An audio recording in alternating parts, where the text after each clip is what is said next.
All right, and we are live. Welcome everyone to the 10th episode of the Kasanova Podcast. I am your host, MekelKasanova, and I've got a very, very special guest. I'm a big fan of his content. A lot of you, or the majority of you, I'm thinking everybody knows who this is, and this is the one and only JRPG. If you can go ahead and introduce yourself, tell people about yourself, and go ahead and plug your channel. Hey everyone, JRPG. I don't know about everybody knowing me. I'm still small as hell. But I mean, a lot of people, if you do know who I am, it's probably Xenoblade Chronicles 2 because that stuff just blew up when I put it up. Yeah, the channel is JRPG. I'm Jay, and I like JRPGs. So if you like the kind of stuff, check it out. I'm also on Twitter and Instagram and all that other good stuff. All right, awesome. Yeah, man, that's your content has just been really phenomenal. I've enjoyed your Xenoblade Chronicles content that you put out, and just especially the latest one you did with Azure. Was it Azure Knight 2? Knights of Azure 2, and thank you for that. I tried my best. Like, I mean, the time and the way you put everything together, it's just so amazing. Like, I'm a real big fan of your content. So thank you very much. Everyone definitely go check out JRPG's channel. I'll have a link in the description below, and definitely give him a subscribe. Follow him on Twitter, because amazing content creator. So some of the things we're going to actually talk about today is we're going to go over our thoughts on the current state of RPGs. Do we feel like it's an evolutionary phase that we're in right now? Is it a transitional phase to something better, something worse, or is it a de-evolution of the genre? What we think are the best RPGs of the previous year, what we are anticipating as the best RPGs or some good RPGs to look forward to in 2018. That's a long list. I know. We're going to try and condense it as best that we can. And also our favorite games of all time. It can be any genre and why. And pretty much an open forum at the end. So, yeah, Jay, what do you think of the current state of RPGs based on what's been going on in the last, let's say, the last couple of years to a decade, for a point of reference? Right. So when you actually pitch that to me, are they evolving, transitioning, or devolving? My first thought is to say that it's none of those. I don't think that, at least in the last 3 or 4 years, any major change in JRPGs has happened. Like, we've all seen it before, like strong stories, good gameplay, good writing, characters, soundtracks, worlds. It's all still there. I just think that the mainstream is noticing it more. Things like, I mean, Persona 4 is and Persona 4 Golden are just as good as Persona 5, but Persona 5 just blew the mainstream away, whereas nobody really noticed it before. I think it's just become less of a niche genre. Yeah, I can agree with you on that. That's very true. But there was definitely a transitional phase and an evolving phase. Like, as if you're putting it back to 10 years ago, the PS3 era, there was a huge change back then because nobody really knew what to do, I don't think. And I was actually in a recent interview with Square Enix's president. They actually talked about that PS3 phase where they were still stuck in this PS2 development era where it was sort of different and they weren't using a lot of techniques. So a lot of the early PS3 stuff and Xbox 360 stuff is really shoddily put together, or just they needed to change what they were doing. So it has had a transitional phase. Yeah. And I really agree with you. Like, it especially, that's a good comparison when you're comparing Persona 4 and 4 Golden to Persona 5, because I mean, like you said, it's all about the mainstream media. Because if we were to go back to like the 90s, gaming was nowhere near anywhere like in the mainstream media as it is now. It's not a part of, like, in a way you could say global culture as it is now. And so a lot of the mechanics of games like Persona are still, basically I would say they're kind of like an evolution of what we had in, the turn-based active battle systems of RPGs of the 90s, but they still have that core essence to them. So yeah, definitely. And I think the reason they get picked up more by mainstream media now is just because even though fans of JRPGs have seen a lot of this stuff before, it's like a breath of fresh air for the mainstream, who are just sort of like rediscovering the genre as something that's not niche anymore. Mm-hmm. Because they're the only ones that really, I mean, I've said for years now that the only real place to find diversity is in games from Japan, because they just don't care about taking risks or trying new things. Exactly. It's like, EA will set out some crazy goal for Dead Space, which is a niche title. Basically, horror games are a niche title, and they'll say like, oh, we need to sell like 20 million copies like for this to be good. And it's like Koei Tecmo didn't think they were going to sell 10 million copies when they made Blue Reflection, for example. Mm-hmm. And I think, I just think it's the only place you're actually going to get variety. There's just so little variety in Western stuff at the moment. Well, I completely agree with you. It's kind of, since you're speaking on the topic of diversity, like take for instance Nintendo with the Labo? Like I was thinking about that. I'm like, you would never see a Western company take a risk like that to do something different, going against the trend of the norm, against what would logically sell. Like it's risky, and that's something like you said with Japan, like they will take risks with their games. They will experiment because, I mean, if you look at like their anime and most of the things that come out of there, it's creative, and they foster that creativity, and that's something that I really feel like Western developers and could really take some notes from. Because if you look at most of the games that come out that are shooters, which I feel like have dominated the mainstream for like, would you say like the last decade or so? Oh yeah, I mean a decade easy. So it's like they're all carbon copy. Just run from point A to B, shoot an amount of people, have a set piece happen, story, and then you just keep going. They used to call them in the 90s the corridor shooter, because they were linear. So there's not a lot of creativity, and the only next stage of evolution I feel like with shooters that has happened is just the monetization of DLC, and paywalls. Yeah, I think that's exactly right. Like the only real change with shooters has been, people finally jumped on the TF2 bandwagon and started making hero-based shooters. That's probably about the only change, really. And I guess now we've got the Battle Royale shooter, which is making a huge thing. But yeah, there's very few shooter stuff. I mean, the way I look at it is that in the West, a developer or, a writer or somebody will come up with an idea and they'll have a vision, and then they take it to the publisher, who's EA or Warner Brothers or Activision.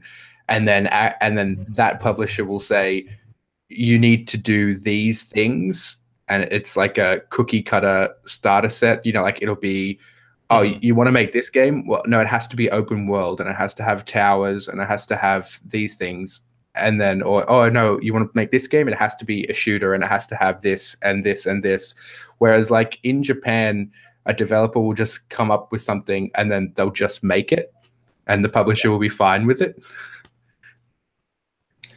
No, I completely agree with you. I mean, think about if someone were to come up with the idea of a game like, say, Chrono Cross or Xenogears as a Western studio. I don't think with the concept, or even using things like multiverse theory or, Freudism as like those kind of games used, I don't think in a Western market, like a company like EA would even take that risk, because it's like, we're not going to make money off of that. Like, no, absolutely not. Never. It's like when I look at like Ubisoft's game library, like compared to what they used to do, they used to take a lot of risks. Back in the GameCube era, they made like just random RPGs, like Evolution Worlds. They made a lot of that stuff, and now it's just like Ubisoft just makes open world games, and they make South Park, which is like the furthest thing from a Risk ever. Yeah. But it's just like, it seems that everything that Ubisoft has to make now, they'll get an idea, they'll do something, and then it's like, oh, it has to be open world because, you know, Assassin's Creed was really big before, and so we have to make everything like Assassin's Creed now. Yeah, and that's the thing that really throws me off with Assassin's Creed is I remember when it first came out, it was such a unique, you know, concept. And it took from the Prince of Persia like style of exploration of you know, climbing and freedom of exploration in a sense, and just took it to a whole new level. There wasn't anything like it. And then they, in my opinion, I feel like they kind of bastardized it by, it went from 1 to 2 to, I feel like 2 had like 3 different game variations on it. It was 2, then what was it? Brotherhood and Revelations. And then they went to 3, and then they did 4, and then they dropped the number system out to 4, and it's just been a yearly thing up until last year's Origins. Yeah. So. It's like, I did a count.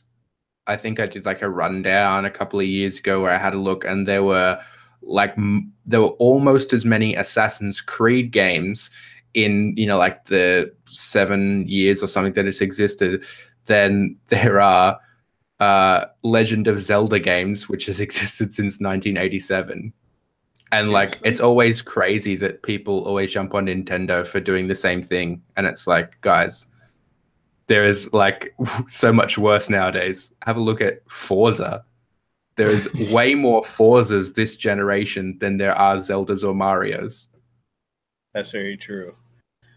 Wow, that's crazy. I didn't even know that there's more Assassin's There are so many Assassin's Creed games. There are like 30 something, like including side games. I didn't include mobile games in that, I don't believe.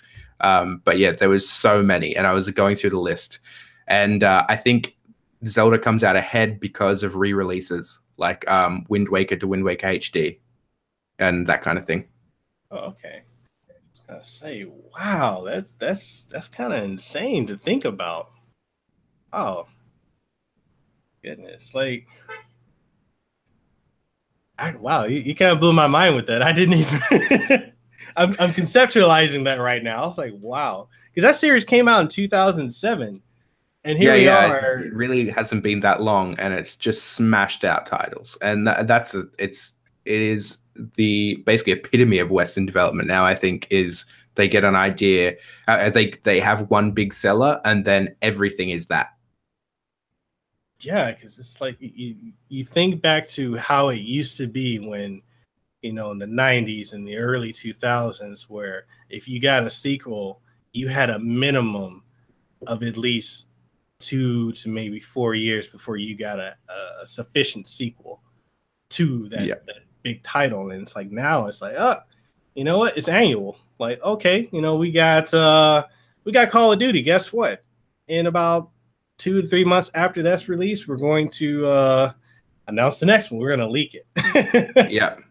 Yep, that's exactly right. I think the whole yearly release cycle, I mean, I'm all for better development cycles in JRPGs. Like, Square is particularly bad. And I think back to the Final Fantasy on the PlayStation 1 days, Final Fantasy 7 to Final Fantasy 8 to Final Fantasy 9 was all in like a 3.5 year period. And they're all vastly different games, creative wise. And now, I mean, we went from Final Fantasy 13 to 13.2, which took like 2.5 years or something like that. Then to Lightning Returns, which was quite short and not much like a Final Fantasy. And then Final Fantasy 15, as we know, was like 15 years or something. So I'm all for better development cycles, but back in that Final Fantasy period when they were doing that, they just did it smartly, as if they had a different director for each game, and they were all sort of in development at the same time, because you don't need an entire development team on a game all the time. There are like scenario writers and stuff like that that are only needed for short amount of time. So you can do that in a smart way. But it just seems like in the West, it's like it has to be out next year or bust. I would like to see game development cut down to say 2 years, 2 or 3.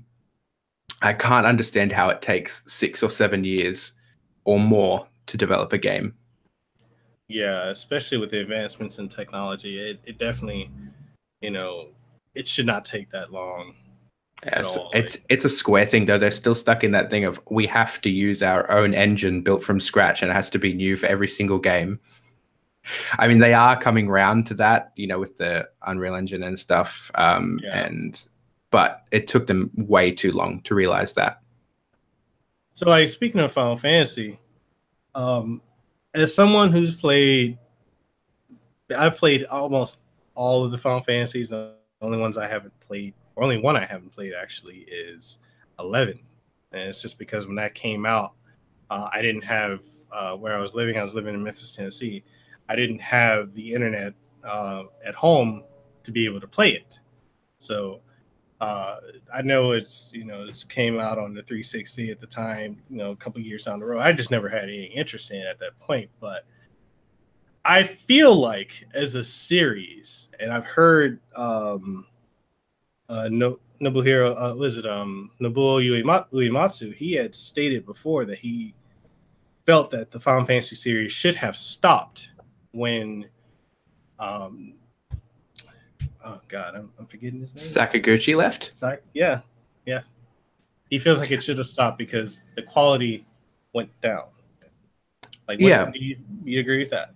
I hate Final Fantasy 15. On reflection, I played it for like 90 hours. My review, which I did, was sort of half and half, because there are some things that I genuinely love about it, but I really dislike the direction that Final Fantasy has gone in. I prefer Final Fantasy 13 to 15.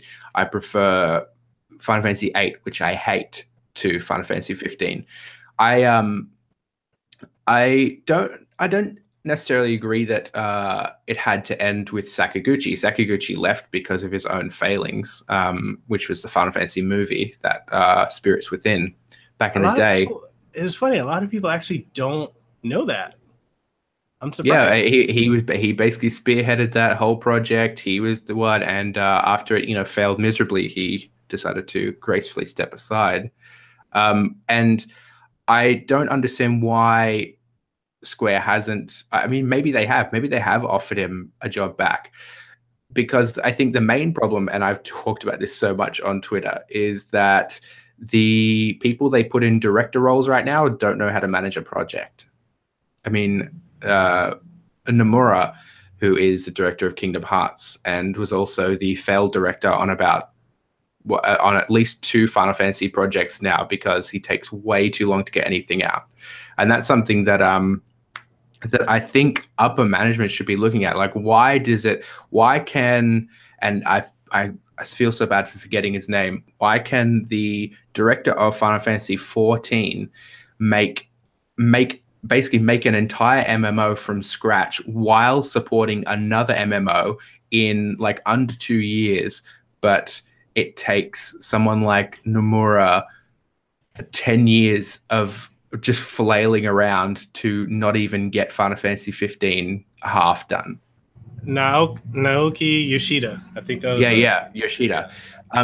There's such a good documentary on YouTube for Final Fantasy 14 with interviews with him, and it's so good. It goes for like an hour, maybe 2 hours, but I watched that, and it's so good to see his perspective on it. And he was pretty candid and said that there are still things within Square that need to change. He was like, we've made some changes and it's good, but we still have to do more. And it's just true. I don't understand how Nomura keeps getting these roles, because he's just proven himself for all time to be a brilliant character designer, like one of the best, I think, in the industry. But when he's given that direct role, that like management role, everything just seems to fall apart.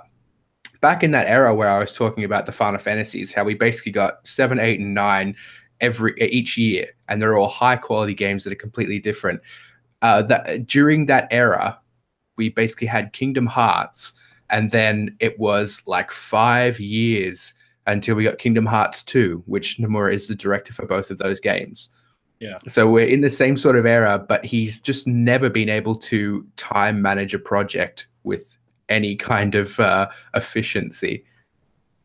But yet he keeps getting these roles. And I'm going to stop ragging on Nomura in a second, but it's like, no, go ahead. After he was taken off, Final Fantasy 15, and God, I can't remember his name either. I think I put it out of my mind, the new Final Fantasy 15 director. But Nomura was taken off that, and then straight away he was given the director role, obviously for Kingdom Hearts 3, and also for the Final Fantasy 7 HD remake. And at the same time, and I just think, but I just think, so you've taken a director who's pretty much proven to not have any time management skills and putting on 2 of the biggest video game projects of all time. At the same time, I just don't understand. Like, a really good director would struggle to time manage those 2 projects. And thankfully, they did take him off Final Fantasy 7 HD as director, but it's just, I don't understand why. I cannot understand what goes through their heads. Yeah, I don't I don't understand it either, because it's, when I look at the style of Nomura, like, I like some of his character designs, but he's a really good character designer. Like, he did a lot of some of the designs in Xenoblade Chronicles 2. I really like everything that he designs character wise, but man, he does not know any kind of time management skill. He does not know how to manage a team from everything that's been shown. Very, very true. And then, too, as far as like being a scenario writer, like, I feel like, and I'm probably gonna upset a lot of fans of Kingdom Hearts. I know it has a very, very, very almost impenetrable lore. It's a convoluted mess. It really no doubt is. About it. It's compelling. Kingdom Hearts is compelling to me, but I barely understand anything. Exactly. Like, what? Okay, so I've played every single game, and there's no way I would be able to explain what's actually going on, because I feel like when I played Kingdom Hearts 1, I felt like that could have been its own, like, it could have been one and done in a way. Yeah. It was so simplistic in a way, like, in a way you could say, okay, that makes sense. Even some parts of Chain of Memories were like, okay, that makes sense. 2, okay, I can understand that. But then now that we've gone to, like, we went in the past with what was that one? Kingdom Hearts. Oh God, I'm forgetting. I can never remember their names either. I remember some of their names, but I don't know what they do. Like 358/2 days or something, and Birth by Sleep, and I just remember all these crazy names, but I can't even picture what they are. It's like when they threw in time travel and multiverse, I'm kind of like, okay, this is almost as convoluted. And I actually like Final Fantasy VIII, but Final Fantasy VIII's story with Ultimecia and time travel, to me, like, when you look at the fact that it's just an infinite time loop, it makes no sense. And so when I'm thinking about Kingdom Hearts, I'm like, now that they've introduced time travel and multiverse, I'm like, it doesn't make sense. And then you're pulling in all these other series into it. It's like, oh, where are you going with this? Yeah, well, we already know that for Kingdom Hearts 3, apparently the Toy Story section is Toy Story canon, as in, like, between Toy Story 2 and 3 in Disney Universe Toy Story canon. Apparently, Buzz and the rest of them, like, went off and helped some random anime characters. Yeah, it's actually going to be canon. Which is hilarious to me. It's hilarious because there's no way that happened. Goodness, I didn't. Okay. Yeah, so there we go. So it'll after we play this Kingdom Hearts game, it might change your opinion of Toy Story. Wow. I don't like it. I swear, people who are watching, who are fans of, or whoever's listening that's fans of Kingdom Hearts, I'm not trying to rag on it. It's just, it's really, I mean, it's a convoluted mess. Like, there's no way you can really sit down and explain this. Like, okay, for instance, my wife is a gamer too. She's almost as hardcore of a gamer as I am. She loves RPGs and she loves fighting games and anything with a really deep lore. So when she wanted to get into Kingdom Hearts, I sat her down with a 20-minute video that did kind of like a synopsis of everything. And we were, I swear, 7 minutes into the video. And she was like, I'm good. I don't want to play this. Yeah, I love Kingdom Hearts. Like, don't get me wrong, but yeah, it's a huge mess. It's a huge mess. Yeah, like gameplay is fine. I love the gameplay. I love the characters. I love the artistic style of it. It's just the story. Yeah. And I mean, that's why I play RPGs. JRPG, sorry, is story. That's it's why, so you like Final Fantasy VIII, but I don't, because I just don't like the story. And it's the same reason why a great classic, one of the most beloved Final Fantasies of all time is Final Fantasy X. It doesn't really do much for me. I'm just not interested in that story very much. Mm-hmm. And then they tried to tie it to Final Fantasy VII. I'm like, why? Yeah, exactly. Why? But also, I mean, I'm a huge, so it's story and characters for me. I find it really hard to, really love a game if I don't get attached to at least one character in a strong way. And I'm a huge lover of villains, evil guys, the anti-hero. And so for the villain, for the majority of Final Fantasy X to be a sentient giant black shark fin, it's just such a disappointment. Yeah, I think they went into more detail about that in I mean, too, right? It isn't a sentient giant black shark fin, but like when you're playing Final Fantasy X, that's basically what it is. There's the minor antagonist of Seymour, who is my favorite character from that game, despite being written pretty poorly as a villain. But yeah, I mean, I hate the idea that you need to, things should stand up on their own merit. And like when you're playing Final Fantasy X, for a majority of the time, the only thing that the characters are scared of is sin, which is all we see is just a giant black blob in the sea. It's not a good villain. And yeah, it comes full circle eventually, but it's just not, I don't find it interesting. Yeah, and I think too, because I'm going to admit this, and a lot of people are probably going to be shocked to hear this from me. I did not play 10-2 because I came off of 10. I played 10 back when I was, God, how old was I? I think I was 13 or 12 or something when I played it, and I loved at the time, because I was going from Final Fantasy to Final Fantasy to Final Fantasy. I started off with 1, and that was the last one I played at that time, was 10, and I'm like, I'm loving it. But yeah, I couldn't, like, when I saw the commercials for it, with the way that 10 ended, I was like, okay, I'm heartbroken. Like, that's one of the games where I actually cried over.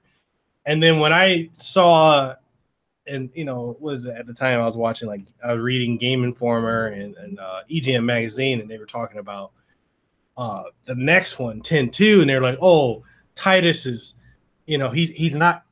How do you? Okay, I'm gonna segue out of that for a second. Is it Titus or Titus? I'm confused. I always say Titus, but I think that it's Titus for some reason. I feel like that it's by that, but I mean I always say Tidus because it just makes sense with the whole Final Fantasy naming scheme. You know, they're named after, you know, some sort of weather event or some kind of thing like that. Squall, cloud. It doesn't make any sense for it to be Tidus to me. Yeah. Should be Tidus because obviously it's based off the tide. Yeah, because even in in Kingdom Hearts 1, they said Tidus. In Kingdom Hearts 2, they said Tidus. And I believe in the Cydia games, it kind of flip-flopped back and forth. Mm. And I was like, what? He'll always be Tidus to me. Yeah, same here. But, you know, back to my original point where I was saying I didn't play, at the end of 10, I was just emotionally just done. I'm like, I feel so bad for Yuna. You know, she doesn't get to live with the man she fell in love with, and it's okay. She's a pop star now. Yeah, and then when they showed that, I was like, wait, what? You mean all that we went through in 10? Now we're doing Charlie's Angels pop star, and not to sound like sexist or anything like that, because I'm not. It just that premise turned me off after such an emotional journey in 10. So I didn't touch 10-2, but a lot of people have told me, oh, you got to play it. It's amazing. The story gets really good. Yeah, I mean, the problem is that it's called 10-2, I think, because it's a really good game on its own merits. And, you know, with a little bit of writing, tweaking, and new characters, it could have been an entire Final Fantasy, you know, a brand new entry. It didn't have to be 10-2. I think that's the problem because 10 is so beloved. I say I'm not a huge fan, but I know how loved Final Fantasy 10 is, and to have Final Fantasy 10-2 sort of attached to that it's strange. It is really odd. Yeah, that's very true. It just, and that was the first game to start this whole sequel theme that's been going on with Square. And I don't feel like they've been very good at making sequels. Like if we were to talk about Final Fantasy 13, when I originally played that, I was like, okay, this is very, very linear, but I didn't mind it. It's still not one of my it was not one of my favorites. I don't hate 13 at all. I quite like 13. Yeah, like I had a good time with 13. But then when it went to the part where it got, you know, like we had the 13-2 and then we had Lightning Returns, like I felt like the way that 13 ended, it could have been done. Yes. So when I booted up 13-2, I'm wondering, when did this all happen? And then I found out they retconned the ending of 13. Yeah, so like, 13-2 is a better game. Like, it's just a better made game. But it's like, you don't... Final Fantasy never used to, you know, try and... Because 13-2 is basically an apology. Because, you know, there was such sort of furor. Even though Lightning is one of the best rated characters, if you have a look at opinion polls, Final Fantasy 13 as a whole is obviously there was a fair amount of furor over it. And yeah, 13-2 was sort of like an apology, and it's just, it doesn't make it, like, Square has never been one to be like, oh, you know, we're going to make a whole sequel now because, you know, you didn't particularly like that game. They did 10-2 really started this thing off where they just couldn't leave it. They just can't leave it anymore. They can't just make a game on its own merits and move on to the next thing, which is why I have no doubt that the next Final Fantasy is not going to be Final Fantasy 16. It'll be Final Fantasy 15-2. So I know you said earlier you put like 90 something hours into 15. I got it the day it came out. I played at least up until chapter 7 or 8, and I just stopped. It did nothing for me. Like I know I should probably finish 15. Yeah, there's no point. You've seen all the good stuff. It just never did anything for me. Like I really, I don't know. Yeah. It didn't feel like it didn't feel like a Final Fantasy title. It felt like they went with the J-pop thing a bit too strong. It just, I actually, I've never said this in a video before. I've talked about it to my friend, but I think that uh, obviously they made Final Fantasy 15 because they wanted it to sell gangbusters in the West, and it did yeah, sell gangbusters in the West. But I feel like that could have been an entire new franchise for them. Don't call it Final Fantasy. Take out the tiny little Easter eggs that you have to Final Fantasy, like what is it, 4 summons or something? Take them out or change them slightly and call them something else. Don't have chocobos. Have a motorcycle instead, and you basically have a new franchise called Kingsglaive, which you can make, and it's your Western-focused RPG. And you still have the Final Fantasy series, which is still about fantasy. Because that's the problem with Final Fantasy 15 is it's not fantasy. It's not even close to fantasy. It is so steeped in realism and being real that it's no longer Final Fantasy anymore. yeah, I agree with you on that. And that it really annoys me. Like all the character designs are so poor and lazy. The entire main cast is in nothing but black jean shorts and leather jackets. And it's just like I could go down to my local shopping center and buy that exact stuff. Like it wouldn't even be hard to cosplay. And there's just like no creativity. And the 2 characters that actually have interesting designs in Aranea and Ravis, and both of them are so poorly developed, especially Ravis, that it really killed that entire game for me. When I look back and think how poorly Ravis was handled, it makes me angry. Like, I agree with you. They could have gone the route of just Kingslave, and I would have been fine with that. It just,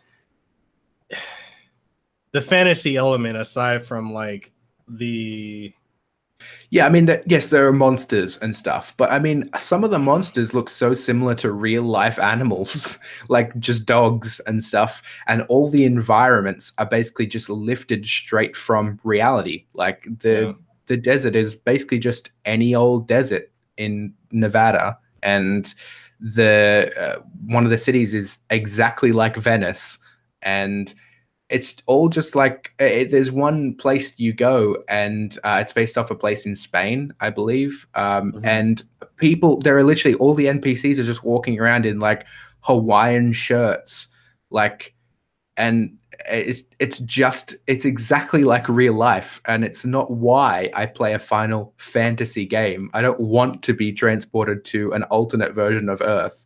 I want to have that is pretty much no different apart from some monsters. I want to have a fantasy game. It doesn't have to be a high fantasy setting like Final Fantasy 9. It can be like Final Fantasy 13 or 7 with weird tech stuff. But man, Final Fantasy 15, and that's why I'm so scared for the rest of the series, or so worried about it, because all Tetsuya and Nomura and who's the Final Fantasy 15 director now? Tabata. Yeah, and Tabata. If you hear them now, they've in the lead up to Final Fantasy 15 in interviews, both of them used the word real and realism way too much, like to be talking about Final Fantasy. And it's why I'm so worried for Final Fantasy 7 HD, because before Nomura was taken off the project, he had multiple interviews where he said, I think everyone's going to be really pleased with the realism of it. You know, they changed the battle system so it's more real. And I just think, why are you so concerned with being real? We don't want that. We just don't want, like, we want them to carry weapons that are physically impossible for them to carry, and we want them to be doing backflips, or we want them to be doing things that are impossible. We want to be in impossible places. We want to be transported to a magical world that we can't even dream of. We don't want to be transported to a slightly altered version of the Earth we live in right now. Now, do you think that the reason there's so much focus on realism could be just because they're wondering what could be the next, I guess they're looking at trying to make an evolutionary step towards, and like evolving RPGs. They think that the next step is realism versus more fantasy orientation. I mean, it's possible, but it's just Tabata and Nomura seem to be getting all the big jobs, and it's something that Nomura has generally always been concerned with. Kingdom Hearts, while not in any way real, had the action battle system at the time because he felt that was more real. It's he's a really big proponent of action battle systems.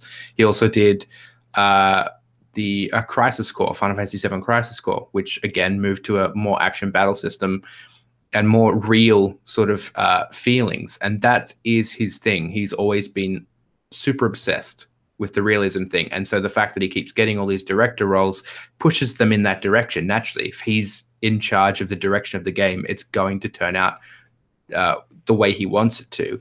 And Tabata seems to have that similar sort of thing. He likes the real aspect. Okay. And I mean, here they've still got, and I really don't know what is going on with Hiroyuki Ito. He was the director of Final Fantasy IX. He was scenario writer and overall designer of Final Fantasy Tactics. He was director of Final Fantasy XII. He's just been like MIA. We haven't really. He was a producer or special thanks for the Final Fantasy XII remake, and that's it for like the last like 5 or more years at least. And I just feel like he is probably one of the most proven directors that Square have. With everything he's ever touched has been essentially gold. Final Fantasy IX, Final Fantasy Tactics, Final Fantasy XII, which, while semi-polarizing, is now pretty much widely loved. And where is he? Why isn't he in a director role? Yeah, that's a very good point. That's now that I'm thinking about it, that's very good, because Final Fantasy IX is amazing. And Final Fantasy IX is one of my favorite games of all time. I also feel like Final Fantasy IX never got the love, or adoration that it could have, because it came out. Yeah, it came out towards the end of the PlayStation life cycle. Yeah, it was in that transitional phase where we're looking at stuff that came out around the same time with better looking graphics. Like, I believe the same time the Final Fantasy IX came out, we had Evolution 1 on the Dreamcast. It looked phenomenally better. It may not have been better story-wise overall, but it looked smoother. It was more realistic in the sense of not realistic. It was more high def looking than 9 was. And you had, at the same time coming out as that, you also had Time Stalkers on the Sega Dreamcast, which I feel like was a very, very poor follow-up to Land and Lady Stalker. But it also looked better than Final Fantasy IX. And I just, we knew that the following year we were getting Final Fantasy X, and we had already seen what that's going to look at. So it's kind of like it came out in a very, very bad time. Retrospectively, I think a lot of opinion polls that come out rank 9 really highly up on the list. And it's easily my favorite Final Fantasy and one of my favorite games ever.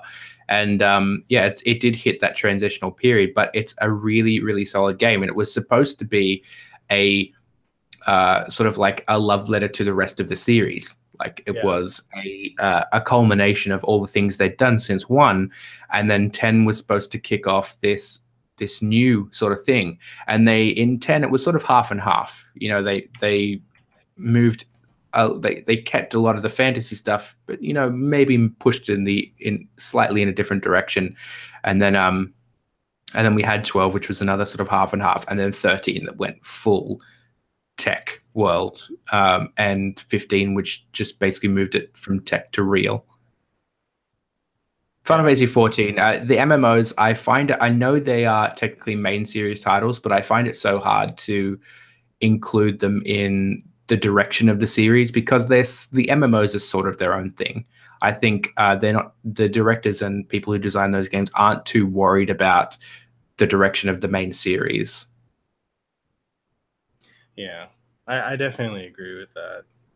Now, I know people have brought this up in the comment section or the chat, and I want to get your opinion on it, because I feel like, or I'm actually, let me take that back. So people have stated in the chat that Lost Odyssey was better than Final Fantasy 15. Yeah, absolutely.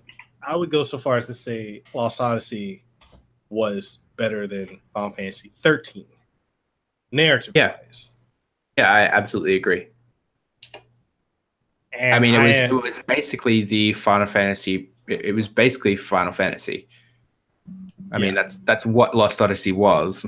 It was Sakaguchi doing his thing, just for a different company.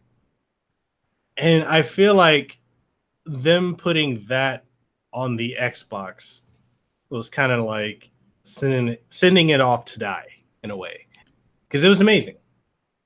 Yeah, and don't even get me started on that whole Xbox thing, because it's bullshit that Microsoft haven't even attempted to put half that stuff on backwards compatibility. And I know Lost Odyssey is now, and so is Blue Dragon, but like, where is Tales of Vesperia? And where is Infinite Undiscovery? Where is Magna Carta 2? All of these games are literally exclusive to the Xbox 360, as in they can't be played anywhere else. And it's crazy that they're like, oh yeah, let's make like Fallout 3 available on backwards compatibility. It's like, why? We can play that like everywhere. We can play that PS3, we can play that PC, we can play that Xbox. Like, it's so annoying that I have to have an Xbox 360 around just so I can play, like, just so I have the opportunity to play 4 games. And Power Level Amy in the chat brought up Eternal Sonata. Yeah, well, Eternal Sonata came out on PS3, and it's a vastly superior version. Really? But PS3? Yeah. Oh, I need to try it then. I didn't know. Yeah, it was semi like, because Tales of Vesperia also came out on the PlayStation 3, but it never got localized. And basically all of those games, apart from Infinite Undiscovery and Magna Carta 2, I believe, were made into PS3 games that had better stuff. Yeah, because Tales of Vesperia on the PS3 in Japan, I think you were able to play as Flint in that one. Yeah, and the extra content, and it was a vastly superior game, and they never even thought about localizing it for some reason. Vesperia remains one of the highest selling games in the Tales franchise, and it's crazy to me that they haven't even thought to bring it to backwards compatibility. Yeah, I don't at all get that. Like, and I'm not gonna lie, that's my favorite of the Tales series. I just loved Yuri, you know? I hated the gameplay. I thought it was so slow. Yeah, so even slow. Towards the end? It did get better, but Vesperia ranks. It's not in my top 5. Oh, interesting. But I'm not a normal Tales fan. Tales is my favorite video game series, and but I'm so far outside from what people would normally expect. So would you say that Tales of the Abyss was the best then? No, that's probably 5. Wow. Okay, we got to delve into this because people probably gonna want to know. What's your thoughts? Tales games, top 5. Top 5, Exilia, Symphonia. Symphonia gets by on a lot of nostalgia, though, but I think that is still one of the strongest stories in the series. Yeah, it made a lot of turns that were unexpected at the time, cliched or not. Yeah. Yeah. I think Symphonia had a really amazing story to tell, but Exilia was, this is something like Vesperia, which I would actually put Vesperia as number 5 and Abyss as number 3. I was maybe being a little bit harsh on it. But Vesperia was sort of praised for this, like, oh, it's a new direction, or it's a rebirth of the Tales franchise. But if you go back and look at reviews for Tales of Exilia, there was a better reception for that than there was for Vesperia. And I think Exilia is like criminally underrated, and I don't know why nobody thinks of Exilia when they think of Tales. I think that had an incredibly strong story. All the characters pretty much worked and were really well written. I really love Exilia a lot. I actually have 2 Tales of Exilia tattoos in Gaius and Agria. I also have Tales of Symphonia tattoos as well. But those are my top 2. And then we have Abyss. We have Zestiria, amazingly. Gameplay-wise, it made some mistakes in trying to change things. But I think that story and the characters were mostly really solid. And then, yeah, we moved down. Vesperia and Exilia to Vesperia. Because I wasn't too thrilled with Vesperia. I only really loved Magilu. Very random fact, everyone who's watching or listening. I love Tales of Xillia so much that my youngest daughter's first name is Xillia. No lie. That's awesome. And that is awesome. Estelise from Tales of Vesperia.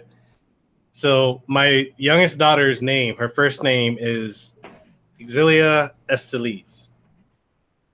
And a lot of people are like, where did that come from? That's so original. I'm like, yeah, you can't tell I'm a gamer. Yeah, well, for anybody listening, I actually legally changed my name in real life to Gaius. That's dope. I love I also changed my last name to Maxwell after the Summon Spirit. Really? Cool. Yeah. So yeah, awesome. That's how much I love Tales, and more specifically Exilia and Symphonia. Yeah. What are your thoughts on, let's say, other games like Blue Dragon? Do you think that was good? Do you think we need like a sequel to it? And what's the other game? The last game they made, The Last Story. Oh my god. Your thoughts? Yeah.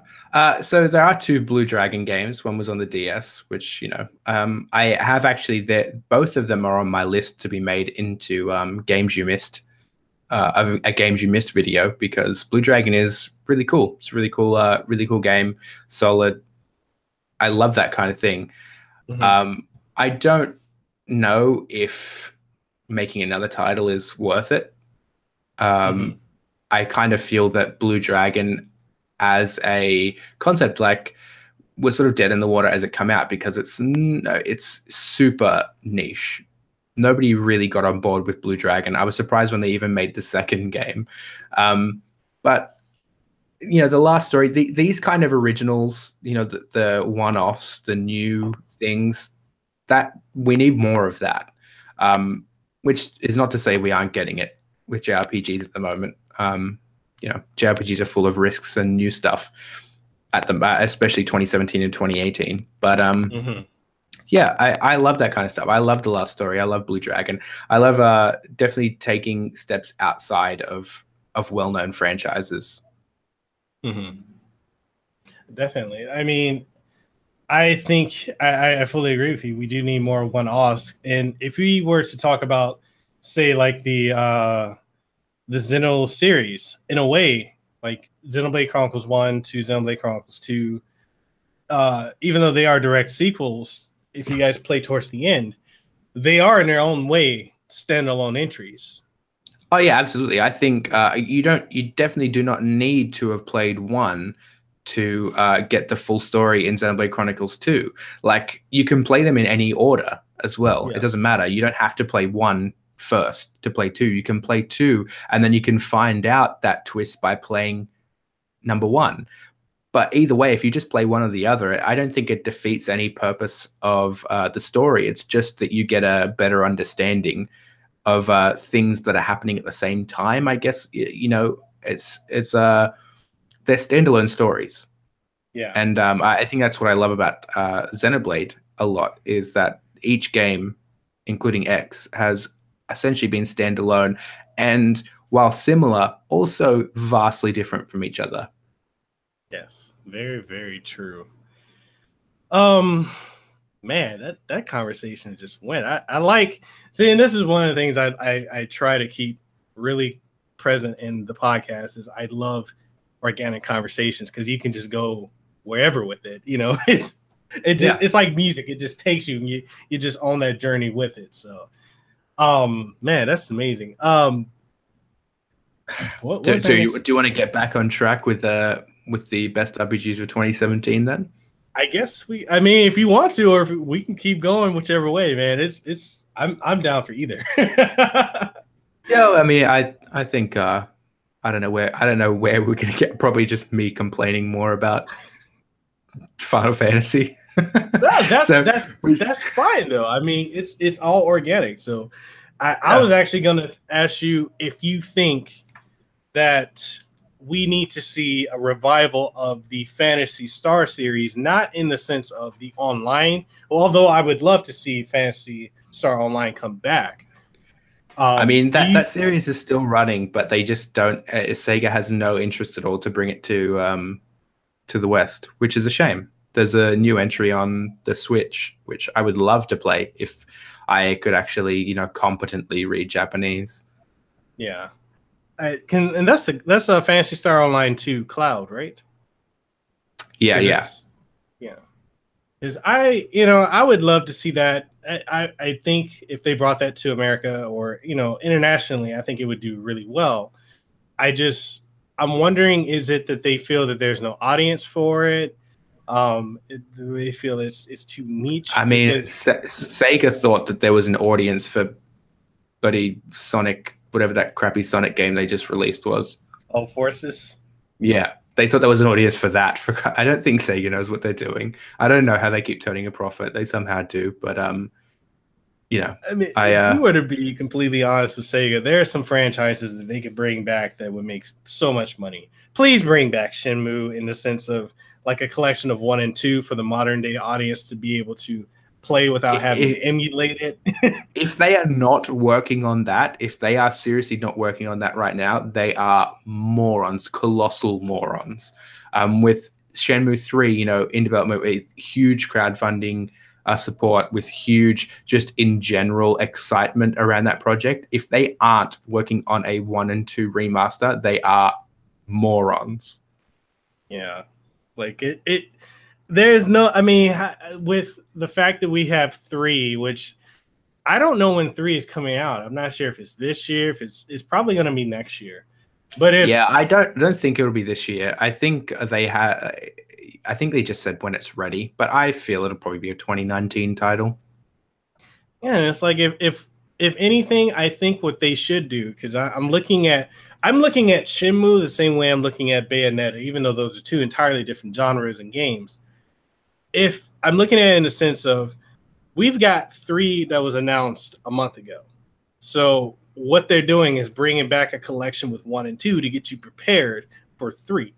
I think when it comes to Shenmue, they need to do the exact same thing. We need to have a 1 and 2 because those, 1, were super phenomenal games. Storyline, Ryo Hazuki was amazing. That quest for the Dragon Mirror, I love it. But Sega, for whatever reason, I mean, Yakuza is a great series too. I'm a fan. Yeah, Yakuza is a crazy good series. It's the one thing they do really well, Sega. Yeah, but I'm wondering, why can't we have both? Like, why can't they bring back classic series like Phantasy Star, which would do really well? Or what's another series they did? The Landstalker series, which was really good, which was a really good alternative to Zelda. There's so many series that Sega has in, the bank, as you would say, that they're just not doing anything with it. They're not the only company. Capcom with Breath of Fire. God, I would love to see a new Breath of Fire. Dude, especially after Dragon Quarter. Why? Yeah. Apparently, the Breath of Fire is still running in Japan as mobile games, which seems ridiculous. Oh man, and even Konami, like, I'm not gonna really crap on them for the Metal Gear Survive because I played it. I'm getting a review copy of it, and it's okay. I mean, I like the mechanics of Metal Gear Solid 5. However, I would rather see a was a sixth entry in their Suikoden series. Yeah, yeah, exactly. It's something. Again, it's like there are certain companies that that really only they're not interested in that genre anymore. They're just sort of, like even Square has they reevaluated after Bravely Default did so well, and then they opened up a bunch more, smaller, different niche JRPG titles, and even the new studio, to run Lost Sphere and I Am Setsuna, and also that new studio they opened up with Hideo Baba from the Tales series when he came over from Bandai, but before that they were sort of headed in the direction that nobody wants to play JRPGs anymore, so we're not going to do that anymore. And I think there are still a lot of companies straight in there, and 2017 should have like rebooted their thinking in for these companies that still believe that JRPGs are niche titles, because what were the 5 games that were basically up on the top 5 of 2017 of everybody's list and every award? Persona 5, Nier Automata, Legend of Zelda. Legend of Zelda isn't a JRPG, but it's a very Japanese game. I mean, the Persona 5 and Nier Automata are about as JRPG as you could possibly get. And they were loved universally by critics, by audience, and especially in the West. I don't understand why companies are still on this thought that you can't have a turn-based game anymore, or you can't have a really crazy JRPG anymore with crazy ideas. I think people are ready for that. The mainstream is more than ready for that now than they have ever been. Exactly. I would love to see a full-on revival of the JRPG in the traditional turn-based style. Like, please, like Square, all these gaming companies, if you're listening to this podcast, you're probably not, but if you were, please bring them back. You have people that would go out and spend money for these. I would love to see a Skies of Arcadia HD and Skies of Arcadia 2. I would love to see Bait and Katos from the GameCube. Yeah, a collection. Origins and Bait and Katos, I would love. Give me a third one. I mean... And that's the kind of thing, like, you think back, as the GameCube, I love the GameCube. There weren't that many games on it. There weren't even that many RPGs on it, but every single one, like, was vastly different. You can make a JRPG that's super, like, you don't have to have a turn-based battle system. You could have this crazy card-based battle system like they had in Bait and Katos. And there's nothing wrong with an action battle system, but in an RPG, it has to be a particular type of action battle system. That's why I can love the Tales series so much, even though it's action battle, is because I never feel like I am like tensed up. I never feel like I have to concentrate so hard and like get into a zone to be in combat in Tales games. Whereas in something like Final Fantasy 15, where half of that combat system is based off quick time events and twitch reflexing, I don't think that kind of gameplay is conducive to RPGs where you want to sit back and enjoy a story. Yeah, very, very true. Man, God, there's so many RPGs that's just amazing. Like, I would love to see Lunar come back. Yeah. Shining Force. Yes. Oh my God. Golden Sun. Golden Sun, Ogre Battle. Goodness, I'm. I think. I think because we have already touched on the because I already touched on the best RPGs of 2017 there with with Persona 5, Nier Automata. I think it's a good time to talk about a couple more gems that we got from 2017. All right, go ahead. Let's go. All right. So obviously those two are on the list, way up there. Xenoblade Chronicles 2, obviously, it's Xenoblade games always come out at a weird time, basically in December. So it's hard to count. It's hard to say, are they 2018 games or 2017? But it was up there with the best of 2017. Tales of Berseria, Yakuza 0, and Kiwami. And it's hard to say that Yakuza games are JRPGs, but they kind of are in every single way except for maybe they never feel like a JRPG, but it's all there. There's all the JRPG elements there. But Kingdom Hearts 2.8, as short as it was really good. I really liked however long that title was. What was it? Birth by Sleep, final chapter. I don't know. The name of that went on forever. I mean, that was really good. I really enjoyed that. Other like the more niche stuff though, like Blue Reflection, Atlia Firis, and Utawere Ramuno. There were 2 games in that. They were all really fantastic games. And they were up there with the best. And I even put Ever Oasis on the list because I really enjoyed that. Like the 3DS is still going so strong for what is essentially a dying platform now that the Switch is out. Yeah, I agree with that. I guess we can touch on the 3DS later on in the podcast because I've got some thoughts on that. But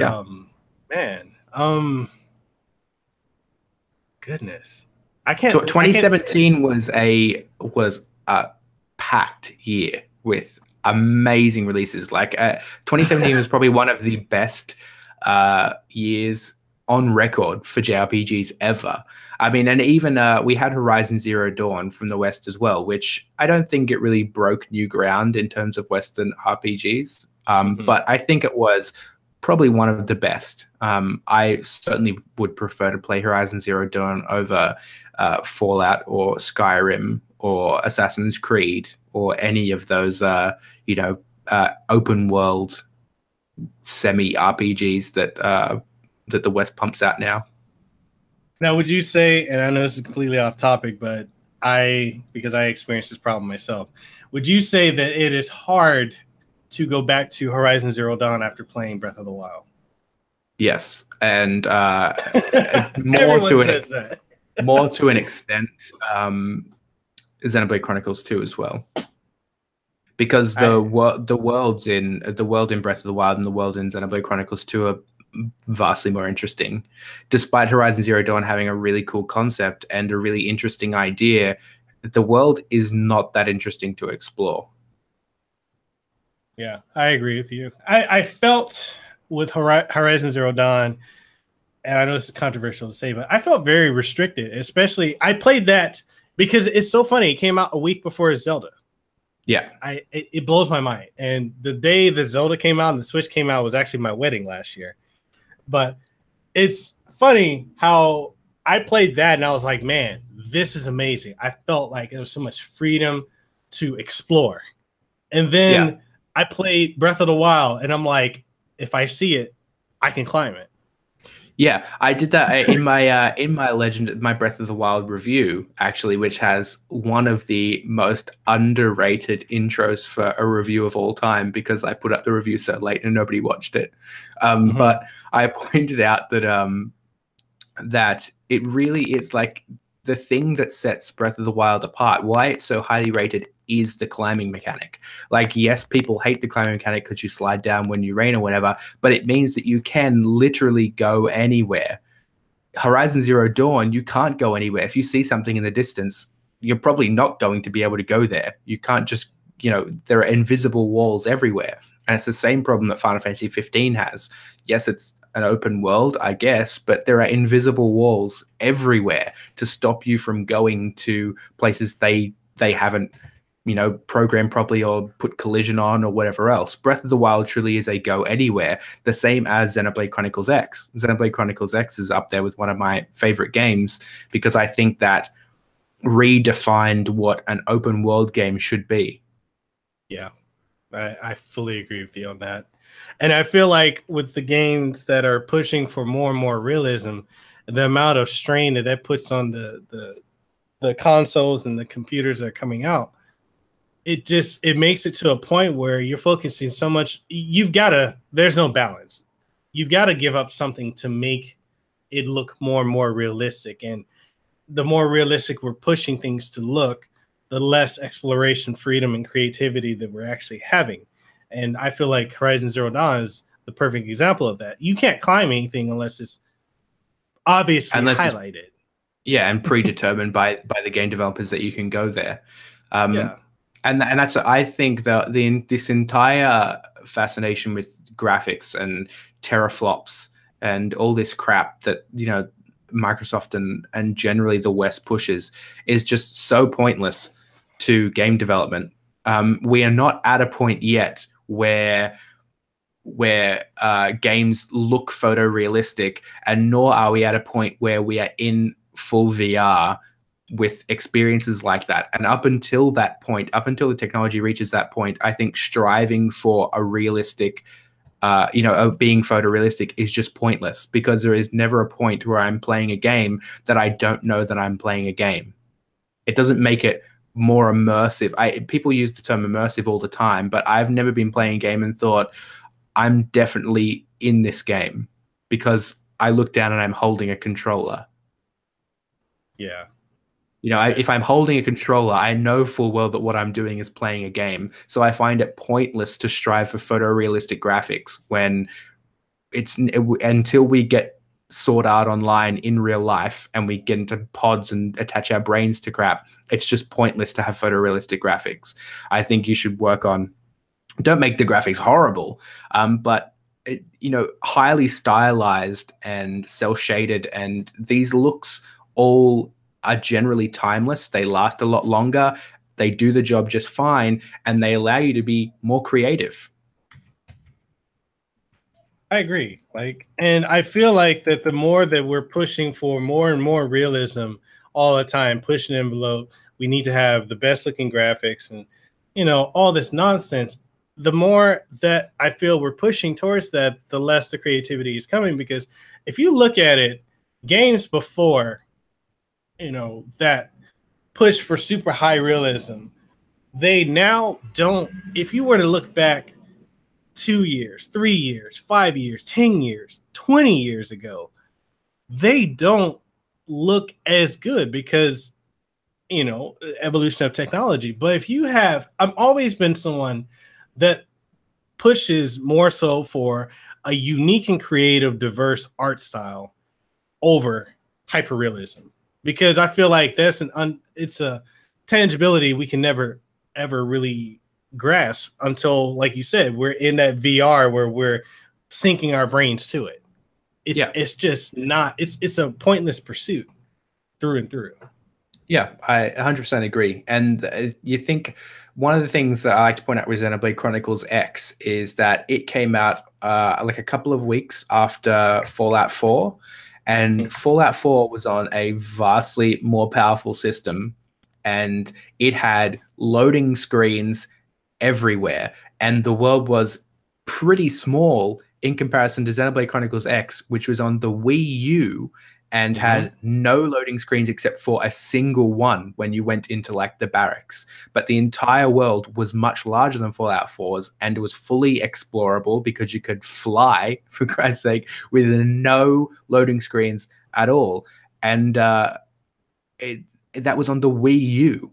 If Monolith Soft can manage to do that on one of the most underpowered consoles of all time, why the hell are we still focused so much on getting this, rendering every piece of hair on somebody's head? It's pointless. Work on things that actually matter. Indeed. Man, you just hit the nail on the head there. That's so true. It's just like you get into these discussions with, I've talked with other content creators and a lot of people on Twitter and people that I know out here in the gaming scene here in Hawaii, and a lot are just focused on graphics. Like, you take a game like, for instance, in Wolfenstein 2, amazing looking game, amazing gameplay, but it's only 5 to 7 hours long. Yep. Same with the Order 1886. Same as that. Brilliant. It looks amazing. It's one of the most incredible looking games ever. Goes for like 2 hours. and it's like, where's what sets it apart artistically? Yeah, exactly. And no, that you look back at games that have highly stylized art styles and how much better they've aged over time. You can go back and play Wind Waker on the GameCube right now. It looks fine. You try and play whatever, like Call of Duty 2 or something that also came out on the GameCube at that time, looks like absolute ass. Yeah, that's true. Because realistic, as good as your Order 1886 and Horizon Zero Dawns and stuff look now, in 10 years' time, they're going to look like crap because technology is going to have moved on. But we can look back now and look at Tales of Berseria with a cel-shaded, super high stylized art style, and it will still look just as good. And people sort of, you don't think about that, but when Final Fantasy The Spirits Within, that movie come out, people thought at the time that animation looked so good it was like real life.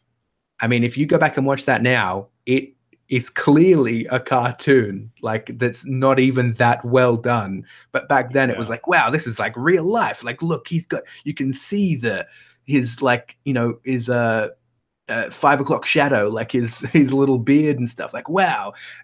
Yes, all of this stuff is impressive right now, and the realism stuff is always impressive in the right now. But a couple of years down the track, it's not even close to being a wow factor anymore. And in 10 years, it just looks like crap.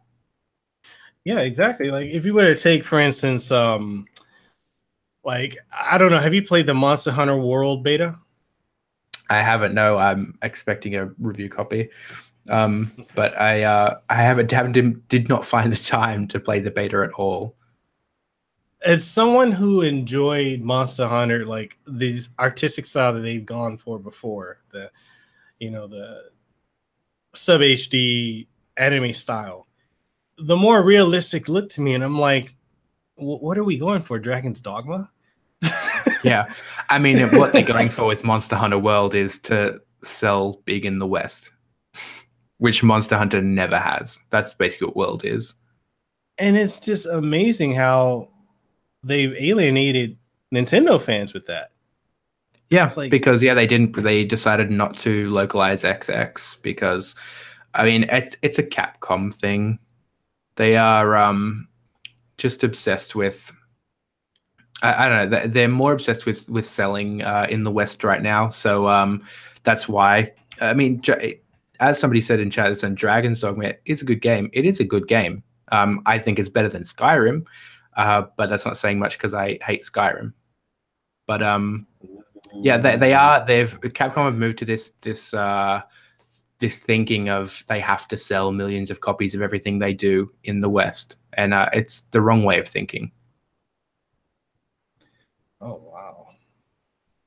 It's just, yeah, I don't know. Like I feel like if you really want, we can do a rant on Capcom because I've got some things to say about them. I don't have a whole lot to say because about Capcom, because in general, apart from Breath of Fire, I've never really been a huge Capcom fan. I'm not interested in Resident Evil at all, which would anger like my best friend who has every single Resident Evil game and every piece of collector's memorabilia, and he just loves that stuff. But Resident Evil just isn't for me. Capcom generally just isn't for me. Having said that, even though I never really broke into the Monster Hunter, I never really broke in, as in got so into it because that series is insane. I have played, I think 3 and 4, and and also the turn-based RPG that they released. What was that called? That everybody hated, apparently.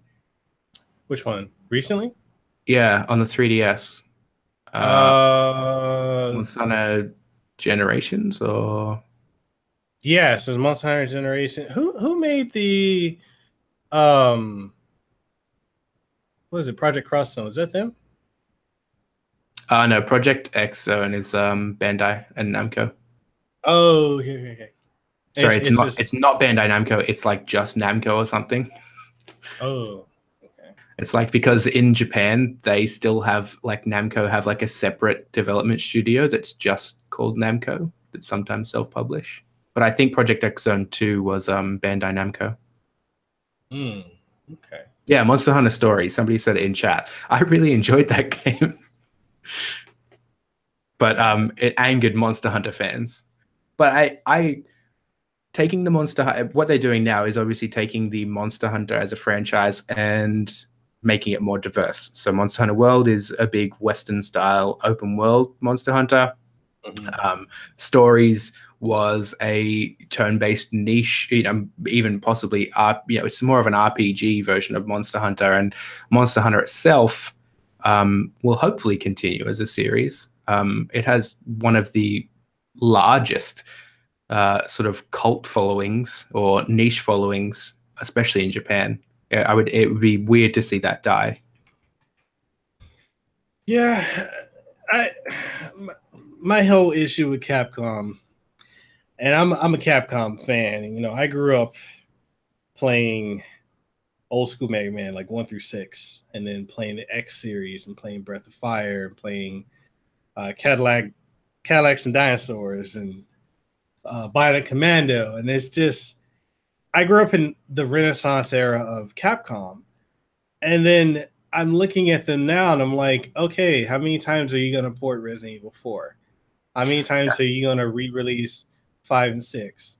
And, the Revelation series. Okay, cool. It's definitely a step in the right direction for Resident Evil if you're a huge fan of it. I'm not a huge fan of Resident Evil. I enjoy the games. I played them all. I'm not a fan. It's just, when I don't have anything else to play, I'll go ahead and play it.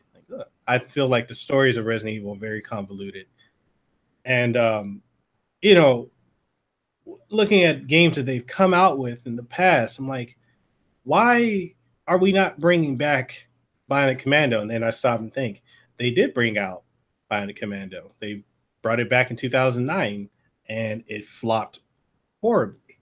I love it, which is funny. A game that is so universally panned is in my opinion, one of my top favorite games of all time. I loved that freedom of free falling and swinging. I feel like it took the Spider-Man aspect of just swinging around to a whole nother level. But everyone hated that game, and it's probably why we haven't seen Spencer in another game aside from Marvel vs. Capcom 3 and Infinite. But, I'm looking at games that they have that they could bring back, that they could do something with. Like Breath of Fire could do really well if we just forgot the Dragon Quarter ever existed and we went off of 4. We brought that style of, angled perspective and just spruced up the artistic style of the graphics. I think it would do well because the system of Breath of Fire is really, really good. Just there's so much that Capcom could bring back. Power Stone even, which I feel like Power Stone, which came out before Smash Brothers, was a great party game, a great party beat 'em up or party fighter. And they just sit on greatness and do nothing with it because they want to make safe moves. And it's like, yeah, exactly. They're totally done. They're totally done like not being super safe. They have been for years. Like when they were making those Resident Evil entries that weren't even horror anymore, they're basically just first person or just shooters like Call of Duty but with zombies. Yeah. It was because that was what they saw at the market at the time. They're like, oh, what's selling big? Oh, it's Call of Duty. So Resident Evil has to be Call of Duty now. And then when they saw that there was this real desire for actual horror games again, they made Resident Evil 7. And it's the same with Monster Hunter. Monster Hunter has never sold that well in the West. And so they're like, well, okay, let's make everybody's playing open world games now. Let's make an open world Monster Hunter. And we'll change the art style. And Monster Hunter Stories was a weird move to make. But I think in their heads, they were thinking, well, Pokemon's really popular and Yokai Watch, came out of nothing and essentially became a new Pokemon in Japan. Let's do that with Monster Hunter Story. Like, let's do that with Monster Hunter. They thought that was a safe move, even though, people hated it. I mean, yeah, you're right. And if you look at Resident Evil 7, we clearly know what they based that off of. That was purely inspired by PT to the core. Yeah. Yeah. Exactly. People saw like that. That's the thing. I think Capcom only does what they deem super safe now. Like they saw that PT and the Crazy Fury that they saw this rise in indie horror games and how popular they were, and they were like, okay, well, we need to make a proper horror Resident Evil again. Yeah. So it's just, I mean, even look at like Mega Man 11. They purely made that because Mighty Number 9, which had a lot of hype going into it, a lot of backers, and it flopped. They're like, oh, this is easy money. Yeah, easy money, because now we can give them what they really want. Exactly. That's it's only ever when they're just super safe now. It's basically the opposite of what we talked about way back at the start of this podcast, where, you know, Japanese developers generally take risks and just do what they want. Capcom is basically the EA of Japan. Yeah. And this is, I know this was not a topic that we had previously discussed or we said at the beginning of the podcast, but I'm curious to get your input on, do you think that with the shift in the consoles from sub HD to standard HD to now we're in 1080 to 4K or 1440, and we might even go to 5K and 8K at some point within the next 20 years. Do you think that the focus on making more powerful hardware and making more realistic games and bigger worlds, do you feel like that has in a way harmed Japanese developers, or they're just not sure what to do in, you know, comparison to like a American publisher like Bethesda? Oh, not American publisher like Bethesda, but in that sense, you know, of a Western developer. Yeah, I mean, the problem is that the West is so obsessed with graphics. So when Japanese developers do set out to make a game that they know is going to be localized, so, you know, they want to localize, it must weigh on their heads, that it needs to have decent graphics, because it's basically all the West cares about. I mean, I can't believe that even though the Xbox One X isn't doing, you know, amazingly well, but the fact that it is doing as well as it is surprises me, because I don't understand how going from 1080p 30 to 60 FPS to 4K to checkerboarded 4K 30 FPS is an amazing leap.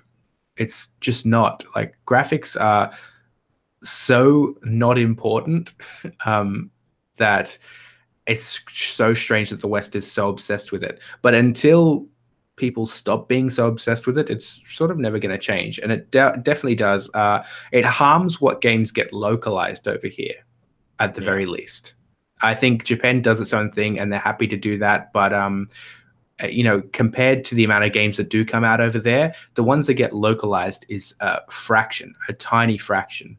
There are still entire JRPG series that have, you know, as long a release list and as long a heritage as you know, like Shin Megami Tensei and all that have never seen the light of day outside of Japan.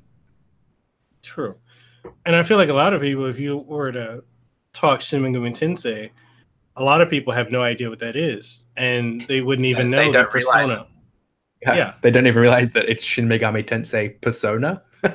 Yeah, Persona is basically a Shin Megami Tensei game, but it's just a different Shin Megami Tensei game. Yeah, and it's been running. I believe the series has been running as long as Final Fantasy, if I'm correct. Yeah, pretty close to. I don't know exactly when that started, but yeah, it's pretty damn close. Yeah, and it's like, you know, think of another Japanese series. Sorry, there's a bus that went by. I've soundproofed my room, and this traffic is, oh my god. Oh man, I love where I live. My condo is amazing, but it's on one of the busiest streets, and no matter what I do, I still hear the traffic. Anyway, you look at a series like Ys from Falcom. That series, which I'm shocked to hear a lot of people are surprised with Ys 8. They're like, oh, you know, the most common thing I'm hearing is, it looks like Monster Hunter and Xenoblade Chronicles 2. And I'm like, you know that series predates both. And Yeah. if we're going to get technical, it's almost, or it is the same age as Zelda. I think it came out a year after Zelda. Yeah, pretty close to. Yeah, it's a very long running series.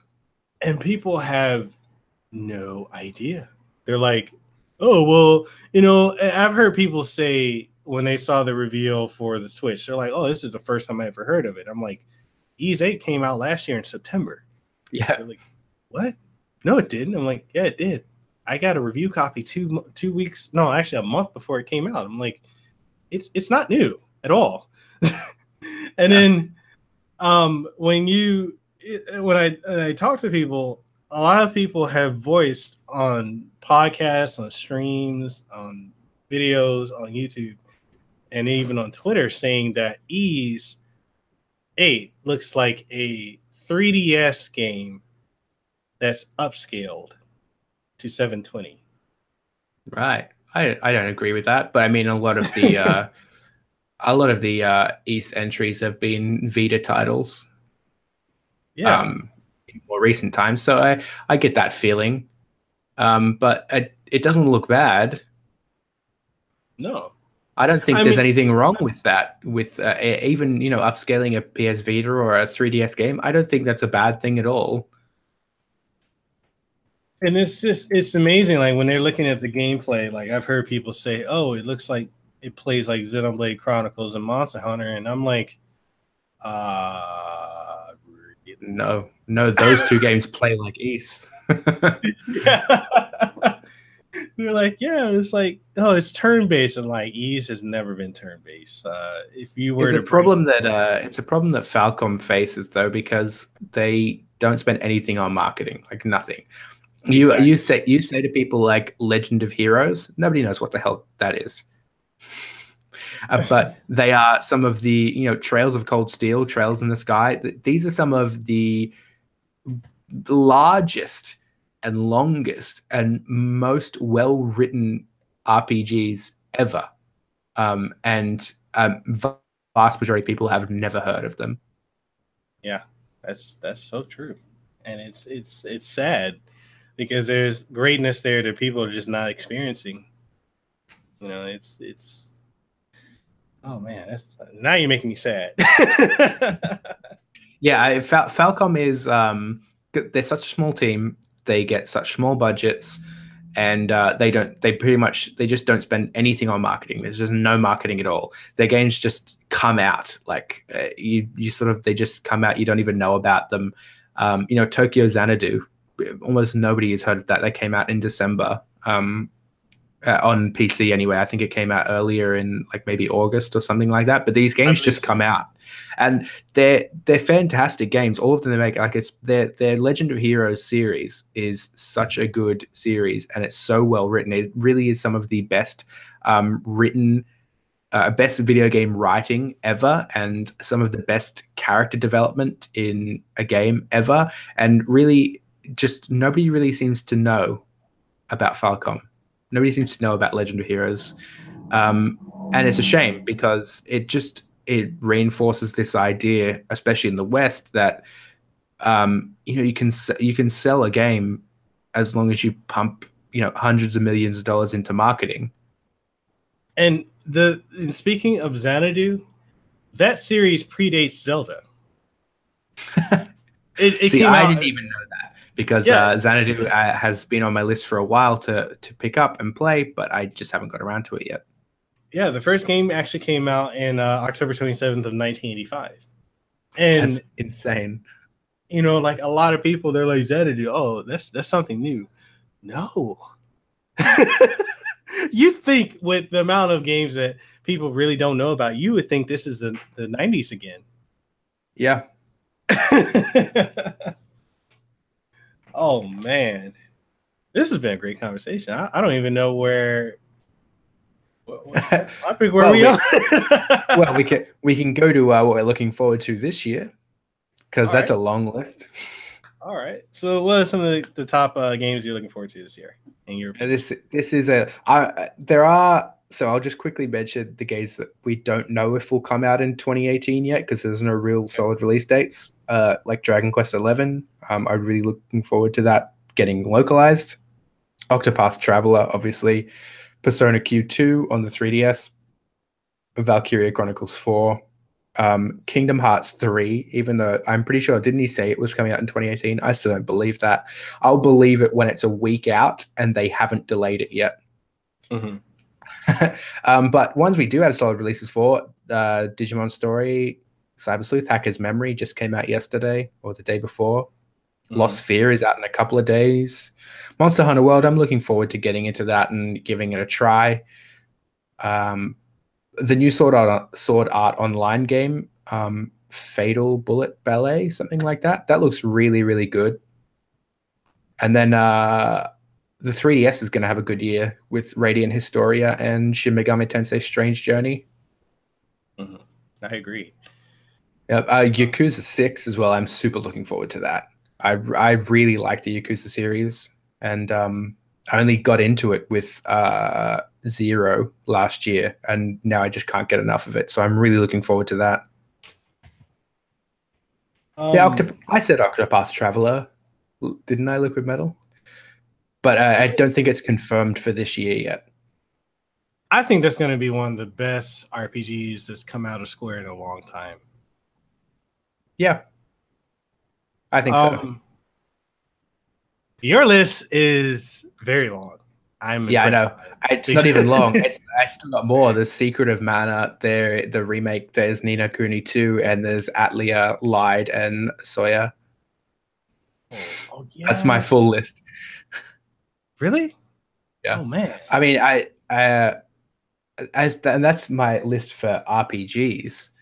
I mean, if we want to go into Dissidia NT, Dragon Ball FighterZ, Bayonetta 1 and 2 and 3. I don't know if 3 is coming out this year, though. Dynasty Warriors 9, 7 Deadly Sins, Shadow of the Colossus. I could go on for days. Oh, man. Detroit Become Human, actually, in the thing. I was really not interested in that at all because I find David Cage games like non-interactive and basically just pointless, like watching a movie. But I actually got to play Detroit 2 Human at a preview event, and I'm actually looking forward to that now. See, if I were to talk about RPGs, I feel like I would be compared to your list, mine is very shallow. Well, I mean, it's there are a lot of JRPGs coming out this year that haven't really been marketed at all yet. Like the marketing machine hasn't started up for them, so it's really hard to know about them. All right, and I think for me, like one of the main reasons my list of RPGs is so short is, I've said it before in videos and podcasts previously. You know, I'm a systems analyst for one of the biggest hospital chains in Hawaii, and because I'm always on call and I'm always like working 12 to 15-hour days, I have so little time for games that are massive time sinks unless it's something that just captures me. Like, for instance, the way Xenoblade Chronicles did, and that was all I played for like a month. But games that I know I need to, that I'm looking forward to, Lost Sphere is definitely one of them. Battle Chasers, I'm looking forward to that. The Secret of Mana. Actually, Battle Chasers already came out, but I'm looking forward to the Switch port. Just because the portability factor of the Nintendo Switch is just, for me, it does everything I need it to. Like if I'm always on the go, so it makes sense for me to play it on there. The Secret of Mana HD, I'm definitely looking forward to that. And you just I completely forgot about that because I have it pre-ordered. Because I don't know why I didn't think to reach out to Square for a copy of that, but so that remake has come a long way. I have a big Q&A up on my channel because they showed off some early stuff and they let press in August, September, maybe somewhere around there, and it was a super early version of the game, and it was pretty bad. It was really bad, actually. I don't know if anybody would come out of that happy with what it looked like, what it played like, just the game in general. But they turned that around in like a month and a half. Because I had the chance to play the latest build as of November, and it has come a huge way. It's looking really good. I think it's going to surprise a lot of people. Yeah, I'm definitely, and one of the things I'm kind of wondering why they didn't bring that to the Switch, because I feel like it would sell more on the Switch than it would on the Vita. Agreed. I tried to ask Square Europe, and they didn't say anything. They're like, no comment. I mean, probably because, I mean, it's still the Switch stuff. We're not going to see, these PlayStation 4, Vita, Switch releases like we should be seeing. We're not going to see that until 2019 as a standard. It's not going to be a standard until then, because a lot of these games were, started development before the Switch even existed. So I don't think it's not going to be like PS4 and Switch. That's not going to be the norm until like 2019 at the earliest. We're starting to see it now, but they're also mostly in games that are just being announced like just now. So I think it just comes down to that. The Secret of Mana remake has been in development for longer than the Switch has existed. So that's probably why it doesn't come into the Switch. I don't see any reason why it won't be ported afterwards. Maybe Square is big on the Switch, so I think it'll probably make its way over if it sells decently. Okay, so yeah, I can definitely see that coming eventually. Man, where was that? So Secret of Mana, yes. I'm looking forward to whatever this Tales game that they're working on. So I know there's another Tales of. I wrote I've got a script coming out. That's actually my next video.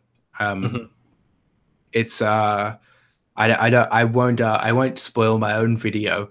But it's an interesting situation at the moment. The Tales studio, with Hideo Baba leaving, new director shuffled around. There are shuffled development teams.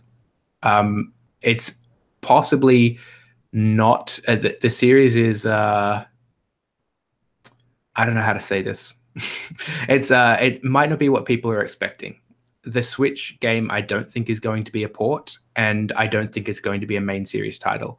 I think the Switch game will come out this year, and I think it'll be like Hearts R or Innocence, one of the Vita handheld titles. That's my feelings. The main series, I think will be PS4, PC for now, and I think that won't be out for quite some time. The new director said that Vesperia was the last game to have the PS3 in mind, so they won't be doing a PS3 version anymore, and he would like to fully embrace the new technology. So I totally see the main series being built from the ground up again. And taking a while, new graphics engine, still be that anime-ish stylized look. I don't think they'll ever turn away from that, but it'll be a vastly improved engine on the engine they've been using for the last 7 or 8 years. Yeah, definitely. I can definitely see that, because if you look at the way that the Tales series has been going for the last, I want to say, decade, it has been pushed way more heavily on, and almost exclusively on, PlayStation as a brand. With the exception of Vesperia in the West, that was, I think. And Graces came out. See, Bandai Namco do have a habit of releasing a new Tales game on a new Nintendo console. They did it with Symphonia on the GameCube. That came to the GameCube first. They did it with Graces on the Wii. That went to the Wii first. Wii U is really the only console they skipped, because the series started as Tales of Fantasia on the Super Nintendo as well. So they do have a habit of making their first. They have a habit of making a Tales game for the new Nintendo platform, no matter what it is. Yeah. And I would love for them to go ahead and localize some of the games that never came out in the West. And there's a lot of them in the Tales series that are. I've played the Japanese variations. The only barrier for me was the language, and they played amazing.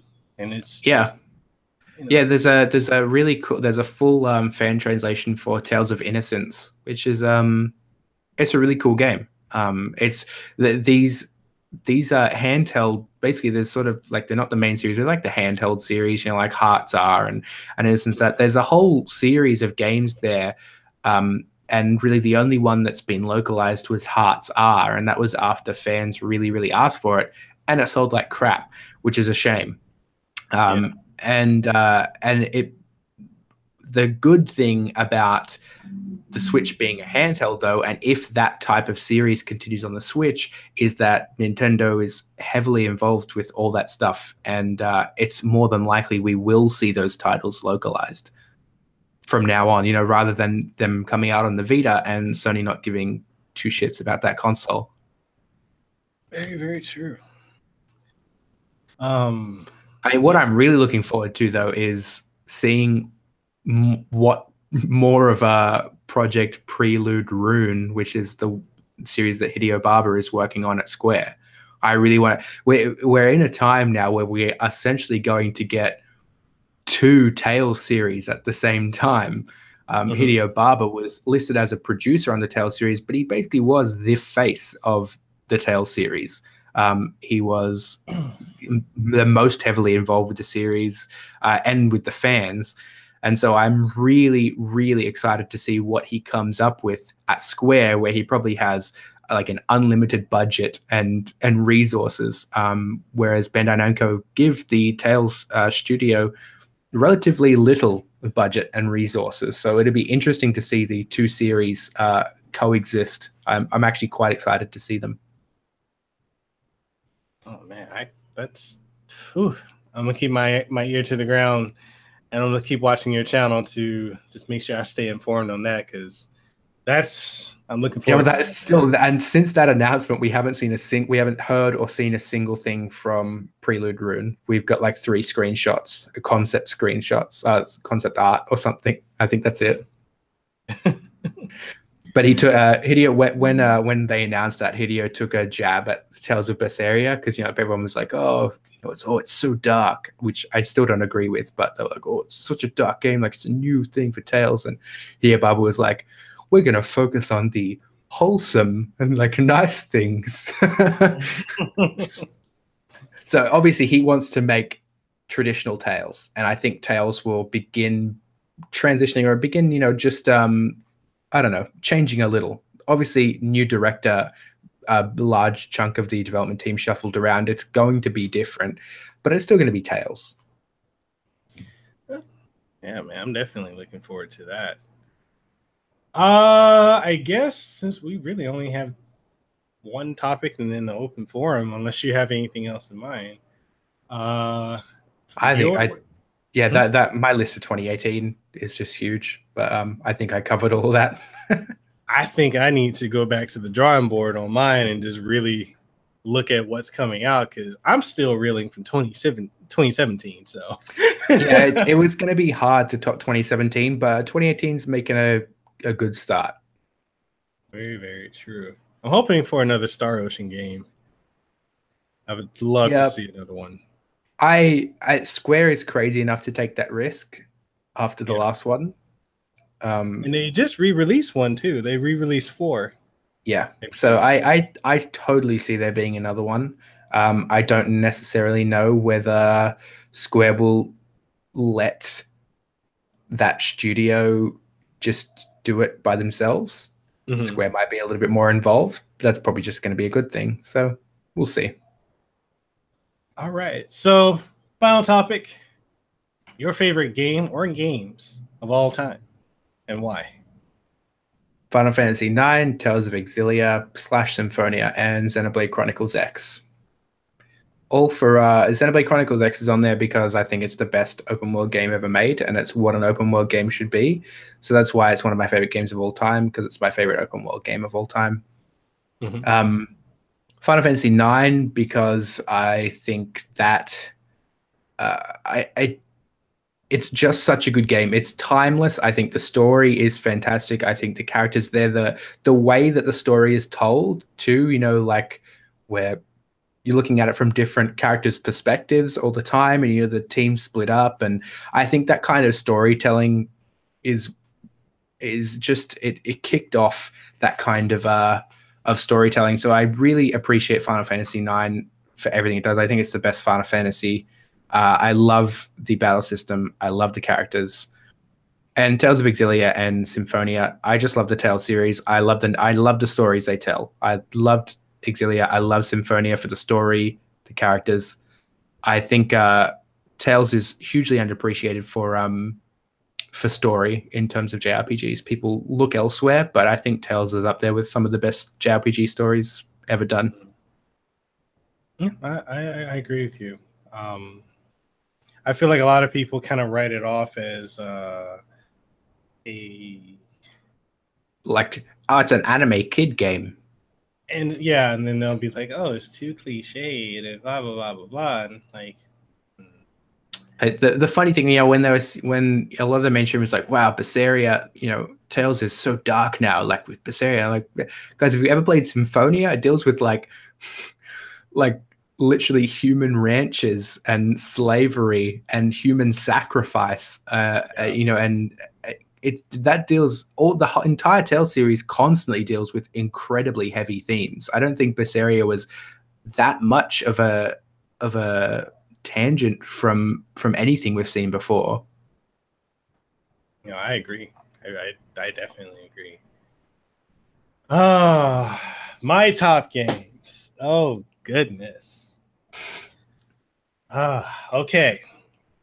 Final Fantasy VII, Kudelka / Shadow Heart series, Xenogears, Xenoblade Chronicles 1 and 2. What else do I have? It's a good looking list. What else do I have?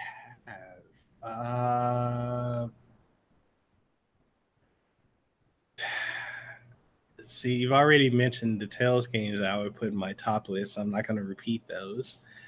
What else is there? I have the Suikoden 2, 1 and 2, because I like the aspects of those games. And what else is there? Valkyria Chronicles, because I think that's a really great take on tactical squad-based RPGs. So, the reason I picked Final Fantasy VII, even though it's not my favorite of all time, but it is my first Final Fantasy as a kid, because one of my main reasons for liking it is, as a kid, I didn't like reading. And my mom, who is funny, my mom's a gamer too, and she's 66, which is interesting. But her thing was, how do I get him to read? And so she got me. That's an amazing idea. I know, right? So she got me into Final Fantasy VII. I got so hooked on the story, even though I look back on it now and I'm like, there's a lot of plot holes. But she got me into that, so I started playing Final Fantasy VII, and I went from 7 to 8, went back to 6. At some point, I was able to play 5. I played 4. I played, the earlier ones, and then I went towards playing other games like Phantasy Star, and then onwards to Lunar and Shining Force. And it's just, I love reading. And so Final Fantasy VII was the first game to instill that passion of reading in me. So it's always going to be in my top. I think Final Fantasy VII has some of the best characters from the series as a whole. The best design characters, at least, like Sephiroth, Vincent, even like just Reno and Rude, like from the Turks. These are all like well-designed characters. That's one thing I do really love about Final Fantasy VII, is that I could, go ahead and get tattoos from Final Fantasy VII for the rest of time. Like, there are just so many cool Sephiroth designs or Vincent designs and stuff that I would be happy to do. And even from the extended universe stuff, Advent Children, like Kadaj, I have like Kadaja's double katana replica, just because they're such well-designed characters. It's a really cool series for characters. Definitely. I really agree with you. It was, and it really instilled in me creativity of, I got into actually writing, like short. When I was a kid, I liked to write stories and stuff like novels. After reading that, like playing that, experiencing that game, it really instilled a passion in me. So that's always going to be one of my tops.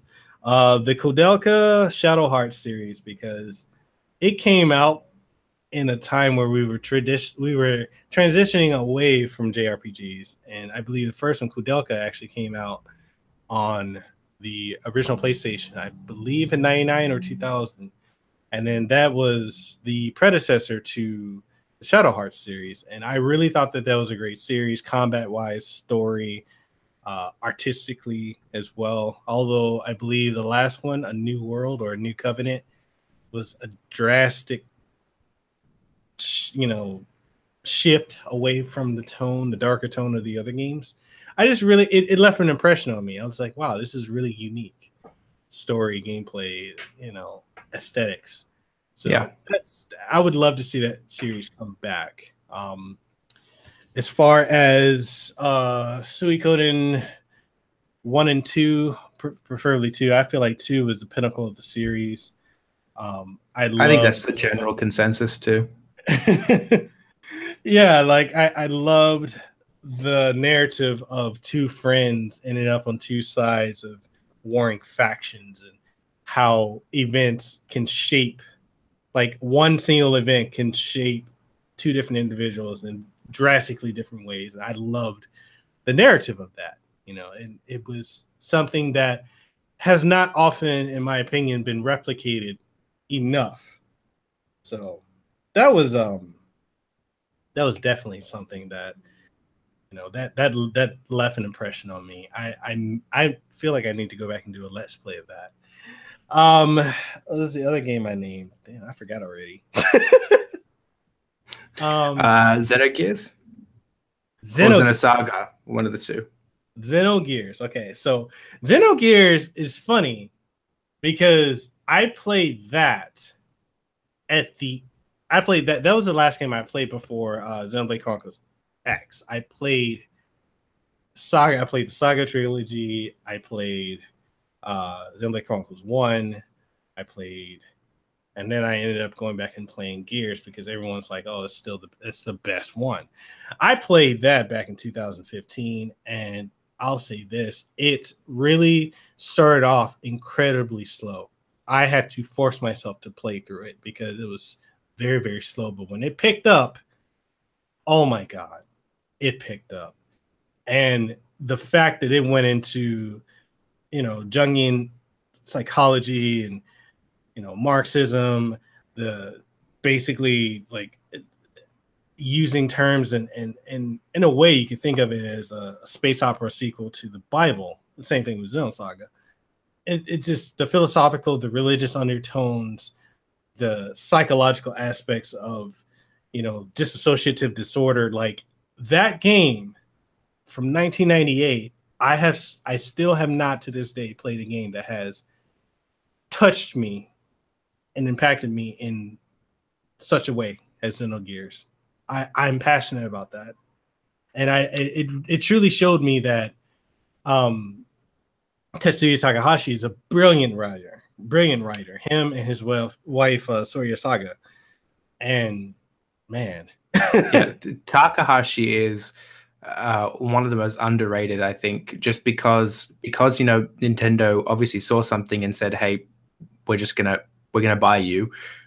Basically, he's underrated for that because I don't know, people don't look, not anymore anyway. People don't look at Nintendo for that kind of game anymore. Nintendo is more about the for everyone. And so people don't look to Nintendo platforms for incredibly niche titles anymore. And it's a shame because Xenoblade, the Xeno in general is one of the best RPG series of all time. And it is essentially an alternate universe Final Fantasy, because Takahashi left Square after he saw that, you know, they were going to focus on the Final Fantasy series rather than the Xeno series. And so he's like, well, I want to keep making Xeno. I don't want to make Final Fantasy. And I believe that one of the Xeno games was pitched as Final Fantasy VII. Gears. Yeah. Wait, was it Xenogears 1 or 2 though? I can't remember.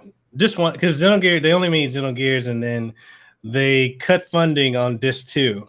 Yeah. So that was like pitched to be Final Fantasy VII. So in an alternate universe, he pitched that, and Square was like, "Yep, that's gonna be Final Fantasy VII," and that would have been the Final Fantasy series. So it is hugely underrated, I think. Yeah, and I think that caused a massive fallout within Square, because I think a lot of their writers and creators left with him to form Monolith Soft. And then I think the same thing happened with when they went to Bandai Namco when they were making the Xenosaga, because Xenosaga was supposed to be a trilogy, as was Xenogears. But I feel like with Xenosaga 2, which actually it is true, like with Xenosaga 2, it did so horribly, and Tetsuya Takahashi was not the helm, neither was Soria Saga, his wife, and so it did so horribly that it killed the 6-part epic and made it a trilogy, which they rushed with 3 to wrap everything up. They threw in hints of how this is the prequel to Xenogears, even though legally they can't say it, but there's a lot of hints in 3. And that's what I was saying. If you play Xenoblade Chronicles 2, at that end, when you're looking at that planet, I'm just gonna say the planet, and you look at the ending of Xenogears or Xenosaga 3, in a way, they could be happening at the same time. Yep. Yeah, it's exactly right, and it's. I mean, we really should be super thankful for Nintendo that they said, "Hey, let's buy Monolith Soft, and let you do whatever you want," because it's essentially what Nintendo does. They say, "Do whatever the hell you want, make your game, we don't care," and it's the same with Bayonetta. You know, there's always that, oh, why wasn't Bayonetta 2 on PlayStation 3, or why wasn't Bayonetta 3? Like, guys, there wouldn't be a Bayonetta 2 or 3 without Nintendo. That's why it's on a Nintendo console and not on your ones, because Platinum went to Sega, they went to Sony, they went to Microsoft, and all of these companies said, no, we don't want that. Bye. See you later. We're not going to pay for that. We're not going to help you. And Nintendo does this and it's the same thing. Like, without Nintendo, we wouldn't have a Xenoblade. It would have ended, basically. It would have most likely ended with Xenosaga. Yeah. And it's something that I'm hugely thankful for Nintendo, which is why I'll never shit on Nintendo as much as I shit on Microsoft. Even though Nintendo makes some awful decisions and awful moves, but you know, it's hard to crap on them. And see, that's the thing. Like, you know, is my last game I'm gonna say, it's that really impacted me as one of my favorite of all time, being Xenoblade Chronicles 1 and 2, because when I play Xenoblade Chronicles I feel like for the first time in a video game with spoken dialogue, the characters were so well written. And I'm one of the people that didn't mind the voice acting in Xenoblade Chronicles. I'm shocked to find there's a lot of people that hated Xenoblade Chronicles 1 and even 2. The problem is that especially for JRPGs, like it's a lot of NIS America and Axes and stuff like that. They do the localizations generally for most JRPGs, and they're all US based. So majority of the voice actors are US accents. And it's super strange to have just played like 20 JRPGs in a row where pretty much everybody has an American accent to then switch to all being these crazy European accents because it was localized by Nintendo EU. Nintendo EU, I think, Treehouse. Yeah. So it's super, like, even I have an issue with some of the voices in Xenoblade Chronicles 2, and I don't think it's because they're bad voice actors. I think it's just because I can't wrap my head around that accent being for that character. No, and I can understand that. Just like for me, it was, you know, it was such a shift. I don't think I've ever played anything that had voice acting of that style aside from like Bosch and Final Fantasy 12. Yeah, pretty much. That's why it's so off-putting for some people, because European accents are just not really heard of in games in general, but especially not in JRPGs. Yeah. And it's like the way that the characters interacted with each other. You didn't have an angsty main character, you know. It was so different. Everyone, you felt the emotion of, like, say if you play Xenoblade Chronicles 1, the beginning where that whole event happened at Colony 9 or Colony 9, Colony 6. I think it's Colony 9, I want to say. With yeah, I'm pretty sure it's 9. Yeah, like with Fiora. Like that whole thing that happened with Metalface and Fiora. I felt the emotion and the desperation of Shulk, Dunban, and Ryan. I was there, and I felt like every scene and every transition, I was like, man, I feel these characters feel so real that I'm emotionally invested in what happens with them. And that was the same feeling that I had. I didn't have that in Xenoblade Chronicles 2 and Xenoblade Chronicles X, but I did in Xenoblade Chronicles 2, even though some areas I felt were really bad, especially like when you were fighting in Gormati, when you had to go up against the guys that kept saying, "Oh, think you can take me? They took that me." out. They just fixed that in the latest patch, yeah. And people are sort of upset that they even fixed it because it just became a meme at that stage. So man. Yes, but it's totally fixed, so they don't do that anymore. I mean, it was always a bug. I don't know why people were, you know, like before it came out, people saw a clip of it and they were like, "Oh, this is like the worst game ever. Oh, we're gonna have to turn all the audio off." It's like, guys, it's one enemy. It's just one enemy, and it's clearly a bug. Yeah. But yeah, in Xenoblade Chronicles 2, I died inside at the end with Poppy. Mm-hmm.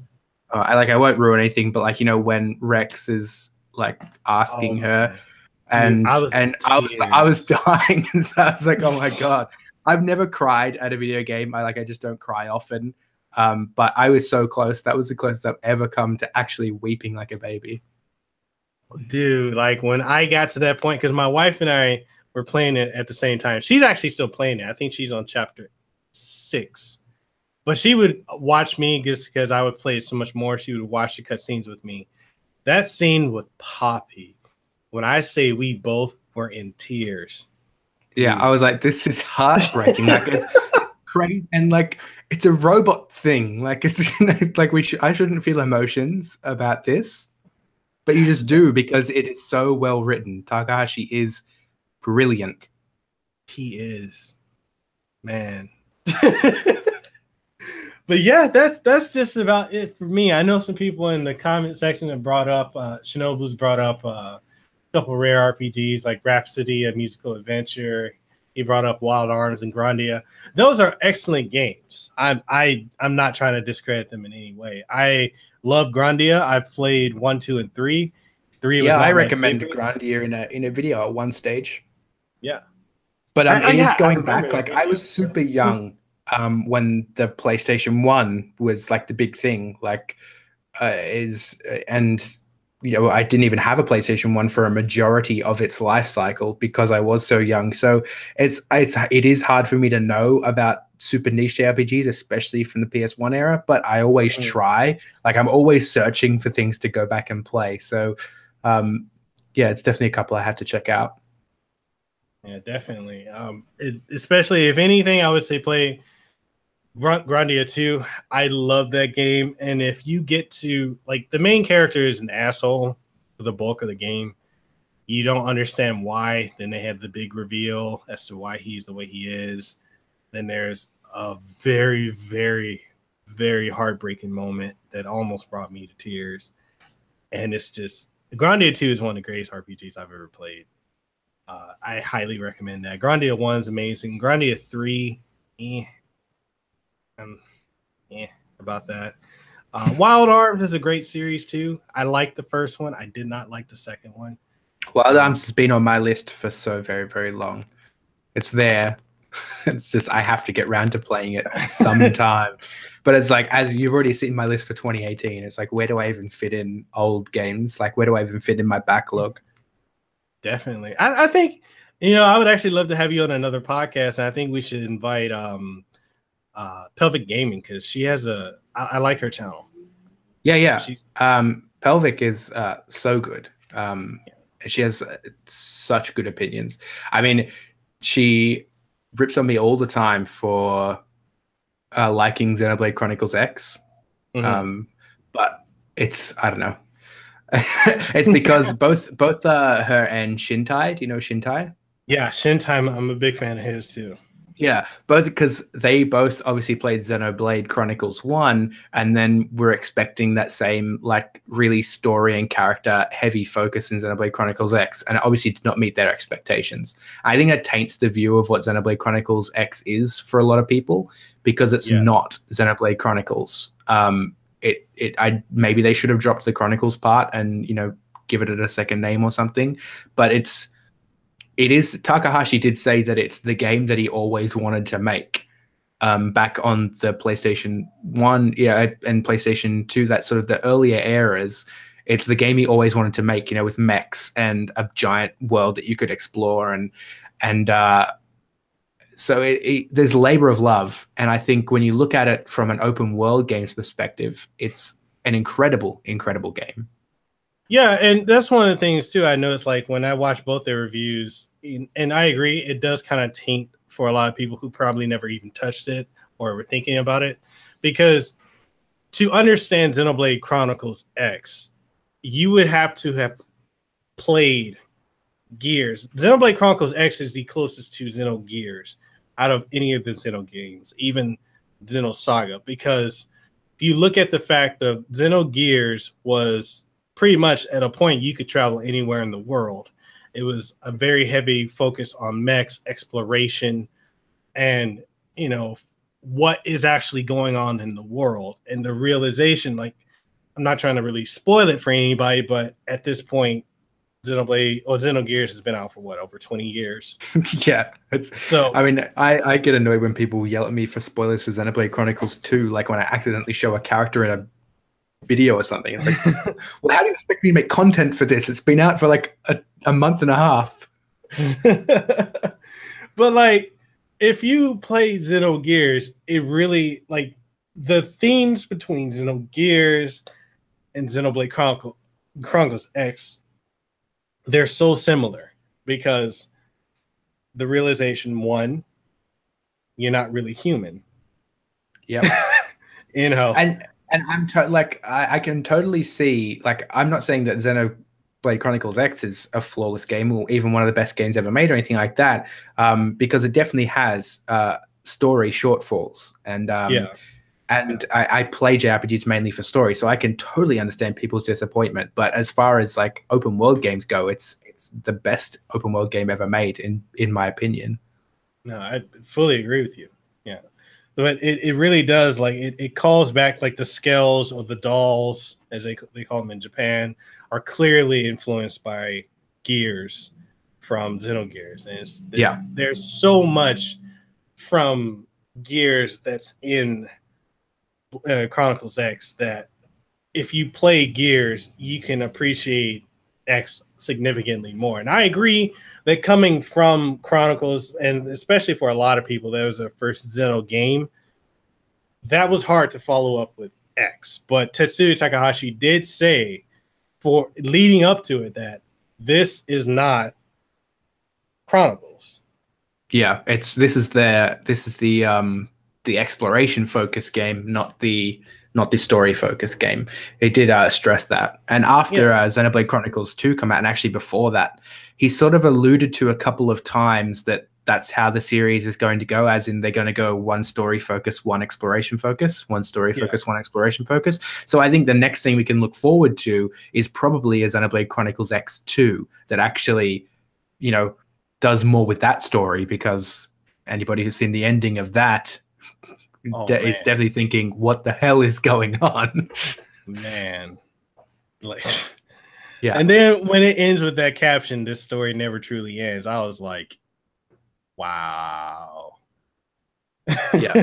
Yeah, exactly. So I mean, I hope it's not so much that that I'm expecting it as much as I am, but I also hope that the next game is Xenoblade Chronicles X2, or you know, even if they drop the X just so they don't have any negative connotations with it or something. You know, even if it's just basically like the spiritual successor, the sequel, whatever they want to do. I really want another Xenoblade Chronicles X.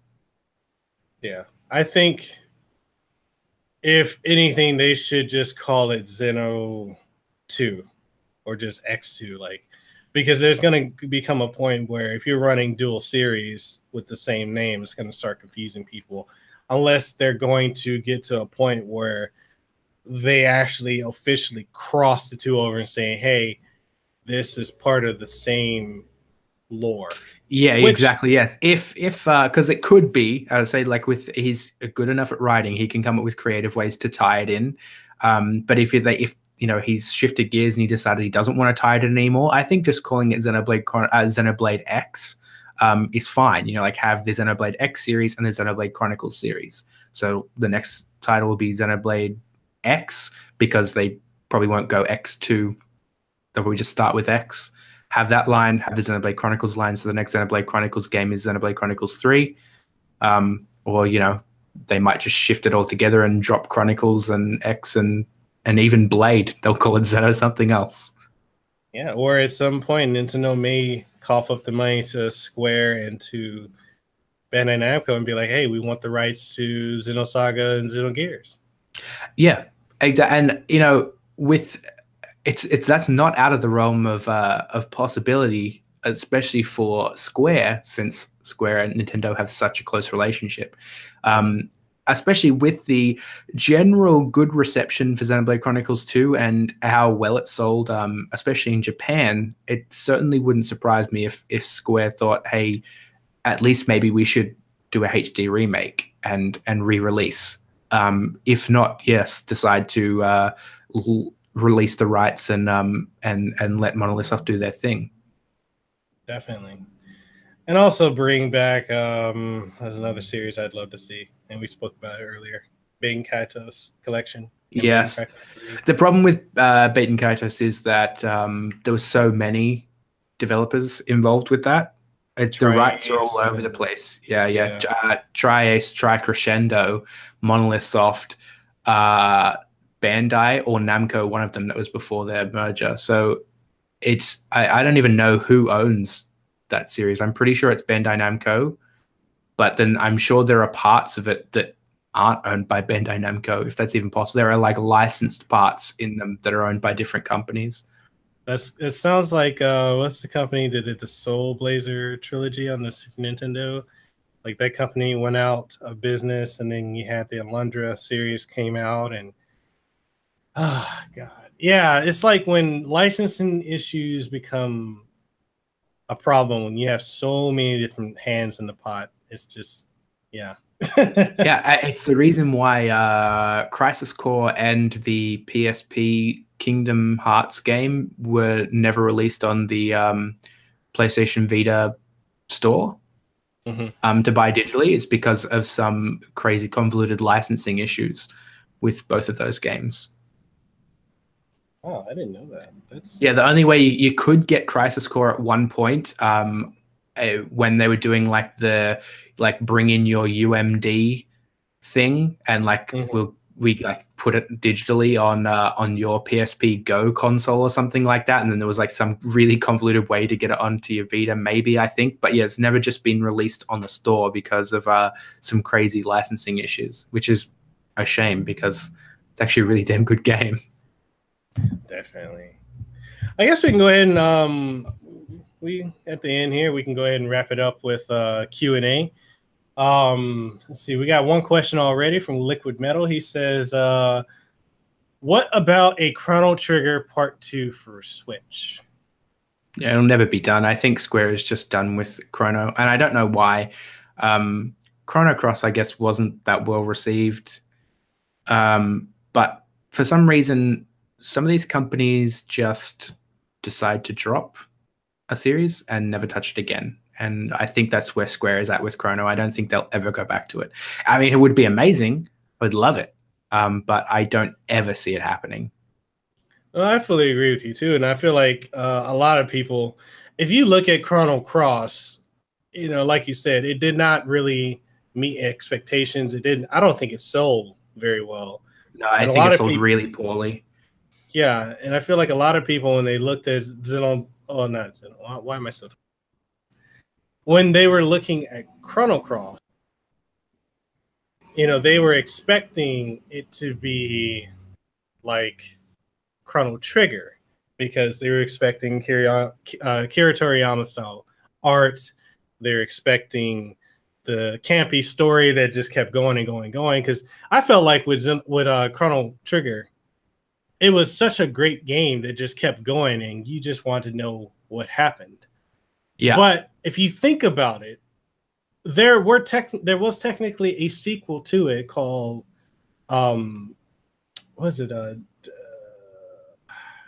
came out on the Satellaview. God, why can I not think of it? Radical Dreamers. It came out, and it's a really good story, but then it was kind of retconned and repurposed for Chrono Cross. And then there's a certain point in Chrono Cross where it actually mentions that Radical Dreamers did actually happen, but it was in an alternate timeline, which makes sense given the time continuity thing. But to me, Chrono Cross, I feel, was an appropriate sequel because if you were to delve really, really deep into it, and one of my favorite YouTubers, Satchel Drakes, he actually did 2 videos where he talked about how Chrono Cross was the perfect sequel because it dealt with multiverse theory, superstring theory, you know, time traveler immunity, like in a realistic sense of everything you did in Chrono Trigger. Chrono Cross is the consequence of altering time, you know? Yeah. So. Yeah, I totally agree. The other thing that actually just sort of popped in my head now is, you know, why it's probably never going to happen is that, and a lot of these games, you know, a lot of these old series probably won't ever be revived just because the people at the helm back then or the people involved in the project have either moved on to other projects, moved on to other companies, even left the games industry entirely. So it's really hard to, I mean, you can revive it if you want, but is it even still going to be Chrono Trigger? You know, if you know, at least a bulk of the team isn't involved with it. The same as, you know, with Rare at Microsoft now, it's like anything that Rare makes is not Rare anymore because I don't think anybody from the Rare that everybody knows and loves is actually working for the Rare at Microsoft. Very true. You know, and I feel like a lot of people want Rare to be sold back to Nintendo, but that whole team, that original team, the whole team is dispersed throughout the entire games industry now. It's there's no point in buying Rare because Rare is just any old development team now that basically made Kinect games for the last 7 years. Like they're just it's not Rare. And Sea of Thieves. Yeah, which, you know, I when they first announced that, I was like, yeah, I could get on board. I could probably, you know, have some fun in there. And then they showed that E3 demo, and I almost died from boredom. Yeah. Like, oh wow, oh cool, you're going into a cave, and there's a chest now. Why is this taking 8 minutes of my life? Yeah, it didn't make any sense to me. Like I watched it and I'm like, okay, this is gonna be in 4K. Like, really?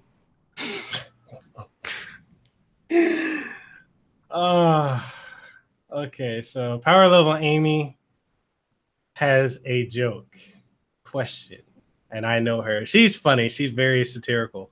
So I have been watching some of them, and the comments, and they were pretty funny. yeah, she's a YouTuber too. She's really big on doing live streams, and she's done really well for herself. I'm very, very, very impressed. I'll with her. She's have to pop a subscribe over there after. So let's see. Her question. She says, "I just have one. If if you were stranded on an island, what console would you keep with you for all time? And would you DM and tell me to unfollow you afterwards?" Okay, so that's a bit of backstory on this question because there was another YouTuber who brought up this question when I guess he was trying to do a bit of an elitism towards Nintendo better than everything else. Right. And his name just got brought up in the chat. It's funny. So his whole thing was choose between the Nintendo 64 and the Nintendo Wii or the Wii U. And so a lot of people were saying, I don't want to choose. I wouldn't want to. It's just, why can't I like both? And he kept pushing the issue. And it got to the point where it was like, okay, so if you were on a deserted island, which would you choose? So Amy kept going. She's like, okay, so if I'm on a deserted island, how am I going to play something? Oh, well, we have generators. Okay, so how would the generators get to the deserted islands? That doesn't make sense. And so she kept using logic, and she's purely, it was so funny watching this go down. And myself and a couple of the other people in the chat saw it. It was the funniest thing. And then the guy, ultimately, he got so frustrated at her because her last thing was, if I have to choose between the 64 and the Wii or the Wii U, then that's like saying I have to choose Team Edward or Team Jacob from Twilight. And the guy got mad. The guy got mad. He's like, why should I have to pick one of those two? Blah, blah, blah, blah, blah. And so in the end, ultimately what happened was he ended up blocking her. Oh, he messaged her and told her not to comment on any of his posts anymore, and then blocked her. But the thing is, she wasn't trolling him. Yeah. So okay, that has been a hilariously fun story, but would anybody really pick the Nintendo 64? Great console, great games, but there aren't that many games. That's very true. If you really going to be on a deserted island, it would make much more sense to take the Wii, where there's like 2,000 games. Yeah, even if like a lot of them are shovelware, but man, like it's Nintendo 64 has a very limited game library. That's very true, and it's like if I were to name great Nintendo 64 games outside, I could name most of them on one hand, or at least two hands. That made by Nintendo, right? Yeah. So it's like anything beyond Nintendo or Rare, I don't know. Like I can't say it was great. I mean, Mischief Makers was really good. Yeah, I like Mischief Makers, but I mean that was also the time where like 3D platformers were huge. Like a lot of the big games on Nintendo 64 are 3D platformers, and how relevant is that today? Yeah, Banjo-Kazooie is probably fun to play for a little while now, but I don't think that necessarily stands the test of time for enjoyment over a long period. Yeah, I would totally pick Super Mario 64 over Banjo-Kazooie any day. Oh yeah, of course. If that was a question like that, that would be better. But if I'm stranded on an island, and if I've got generators that came out of nowhere, and hey, you could play the Switch for 2.5 hours before the batteries run out. Yes, I could. Oh my god. You guys in the comment section, do you have any other questions other than the savage one that Amy brought out to make fun of Coloco? Oh yeah, the other games I would say that would be great on the 64, the wrestling titles if you're into wrestling. Yeah, I totally agree. What was the best wrestling game though? It was like No Mercy or WrestleMania on the 64. Yeah. Yeah. Yeah, No Mercy. I love wrestling. I don't keep up with it now, but other than like I don't like watch it every week, but I keep up with the general news. Yeah, I occasionally watch it here and there when I get time. So I feel like the lack of competition with WCW dying really negatively hurt wrestling as a whole. And I know a lot of people crap all over TNA for being a sub-tier product, but I mean, really from 2001 or 2002 onwards, until Ring of Honor came around and became as big as it is now, and we have the NWA that's come back. And if we were to talk about New Japan and I forgot what's the other one. There's another one. Aside from them, there wasn't any major alternative to WWE in their style. So, yeah. Well, we'll get back onto games. Liquid Metal asked if I had a guilty pleasure, a bad game that I like that I should be ashamed of. I don't know. I play so Counter-Strike Source, which I played for a very long time, even semi-professionally. I've played a couple of shooters in my time, so I don't know. It's weird for me to like Counter-Strike Source, I guess, but it's not really a guilty pleasure. I definitely don't play it anymore. I don't think I have like guilty pleasures for games. Maybe like crappy little mobile games. mm-hmm. I could, what is it? Sailor Moon. There's like a Sailor Moon Candy Crush. I'd play the hell out of that on mobile. I mean, that's pretty much it. I don't think I have any games that I'm ashamed of liking.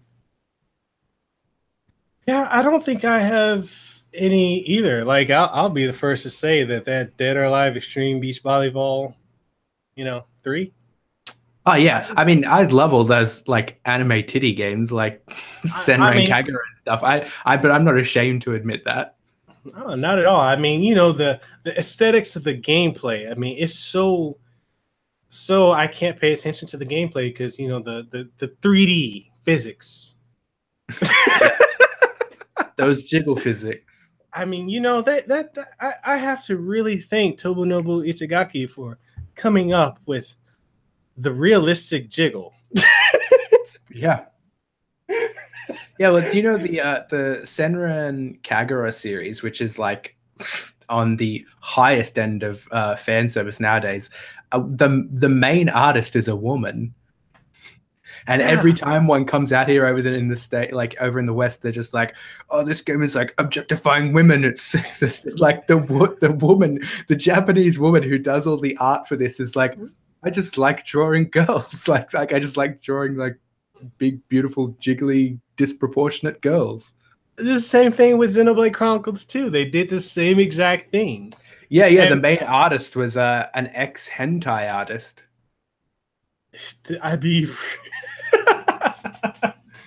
It's like people, especially the SJWs, and what was it? Anita Sarkeesian.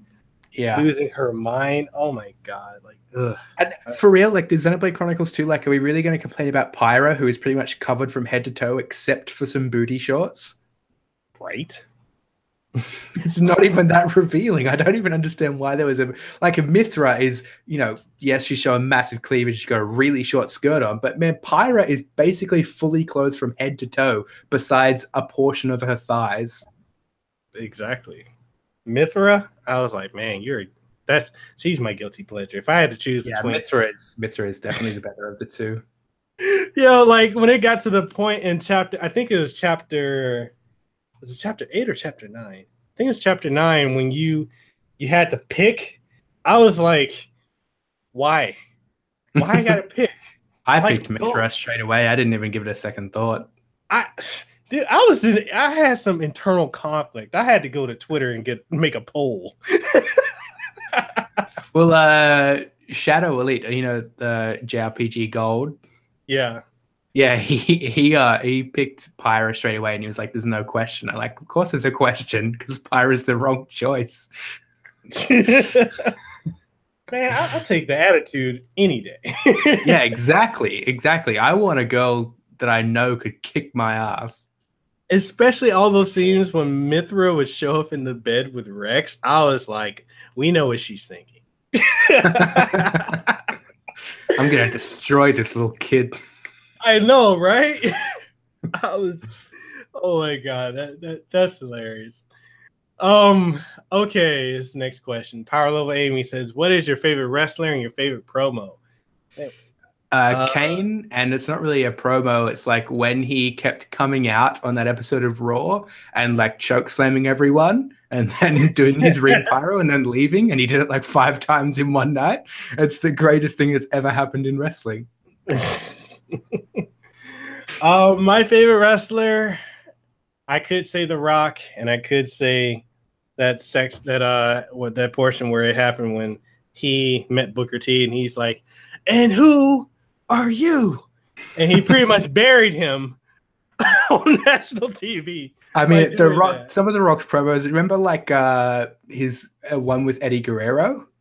Yeah, that's so good. It's hilarious.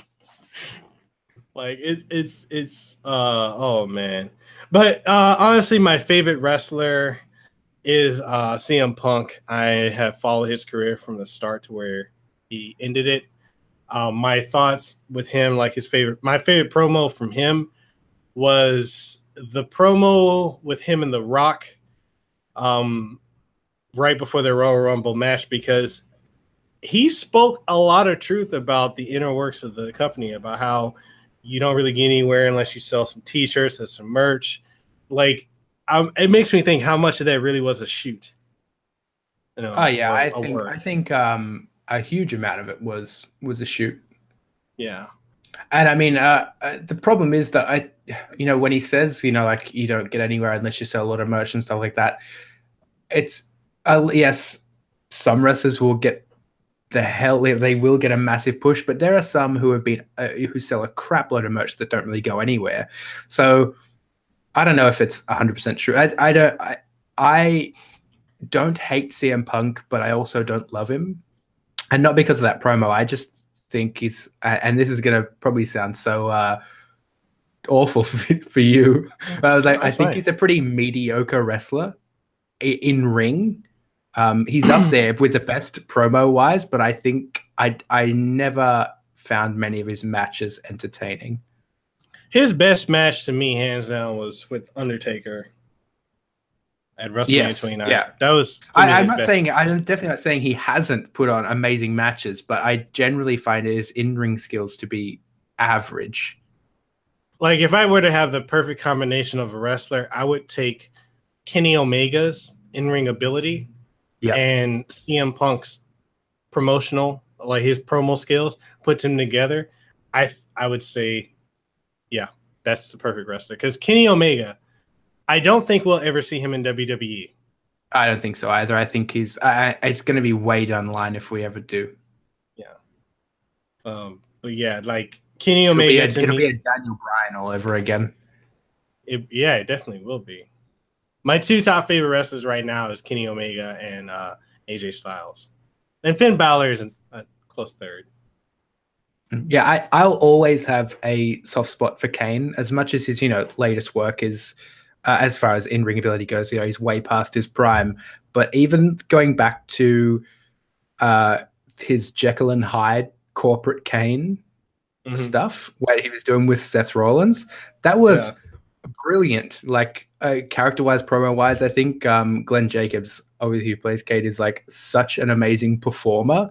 He could make almost anything entertaining if he wanted to, and I'll always have a soft spot for Kane. From his debut, I've loved everything he's ever done, pretty much.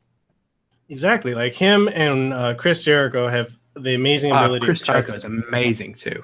Absolutely love him. they're so amazing at just like constantly reinventing themselves. And it's like the list. Who would have thought they would have? Yeah. I think nowadays, like as in terms of like more modern wrestlers, you know, as you're saying, Finn Balor's not modern, but in terms of WWE, you know, talent in more recent times, I think Kevin Owens is incredible. I think for such a big man, that his ability to put on an entertaining match is up there with some of the best ever, and his versatility in the ring is like just insane. Indeed, like, and especially when he does that frog splash, and I've seen him do. I don't think it was in WWE, but I've seen him do a moonsault, and just his move repertoire is huge. Like, especially for the stuff he pulls off for being such a big dude that doesn't even look like he's in that good a shape. Yeah, and it's like he's so acrobatic. Like, I'm so impressed with it.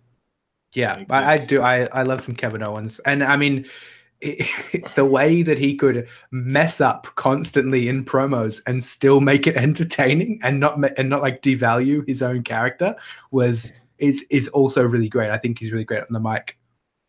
Indeed. Oh man. Like what other? Do we have any other questions? Do y'all want us to stay on wrestling? I will have to head off pretty shortly, probably about 10 minutes time. But okay. Yeah, I don't mind. Let's see. Last question I see is from Shinobu. He asked, Jay, would you hope they bring the new Senran Kagura to the West for Switch? Yeah, and I think they will. I don't think there's any reason not to. The last time I spoke to Marvelous International, who are the ones that have it localized and publish it over here, every single title sells consistently. So they're not, you know, amazing million copy sellers over in the West, but every single title sells a consistent amount that they know they can make profit off. So I don't see them stopping localizing them. I think they'll just continually come over here. Yeah. And I do. It's not a series for everyone. It is full of fan service, but the games aren't just fan service. I think in my Peach Beach Splash review, which is a game about girls running around with water guns and spraying bikinis off each other, you know, that kind of concept could have been done by any old studio, and that's what they would have sold the game on. But like mechanically, gameplay wise, and fundamentally, Peach Beach Splash is a really fun and good third-person shooter. It just happens to have sexuality as a punchline for the humor. And I think Senran Kagura is a great series. Yeah, I mean, definitely feminists would hate it, but I mean, it is a series that if you guys haven't already checked it out, definitely get into it. Definitely go over to JRPG's channel and watch his reviews, because if you're looking for some of the most comprehensive, full inclusive reviews, the most informative, definitely go check out JRPG's channel. But short, I decided not that long ago in reviews that there's no sense in mentioning something if it's not relevant, like if it's not noteworthy. So like at first when I started doing reviews, so if you watch my older stuff, you know, it's very like I was writing a review for IGN or something where, you know, you have to go through all the boxes. Oh, I have to go through gameplay. You have to go through technical aspects. You have to go through graphics. You have to go through sound, you know, all that stuff. And it's just like, I thought probably about 8 months ago, I thought, why am I having this whole section of review to, well, the soundtrack was okay. The soundtrack was decent. Like, why have a section for that? It's not noteworthy. Don't mention it. Either mention things if they're really good or really bad, but if it's average, just leave it. Yeah, definitely. I agree with you. I've actually come to that same point myself. I used to do, like when I first started doing reviews, and I'm still new to YouTube. I started back in August of 2016. When I started doing video game reviews, I would do long ones. I'm trying to, you know, like you said, I'm trying to hit all the boxes and go point from point to point. And I got to a point I realized that the longer you make the video, the more dense it is. A lot of times you lose your retention from people. A lot of people just want to know a brief synopsis of this, and that. Or if you can really bring all the information in, and you have that passion, and do it in such a very great way, the way like you do it, the way Pelvic Gaming does it.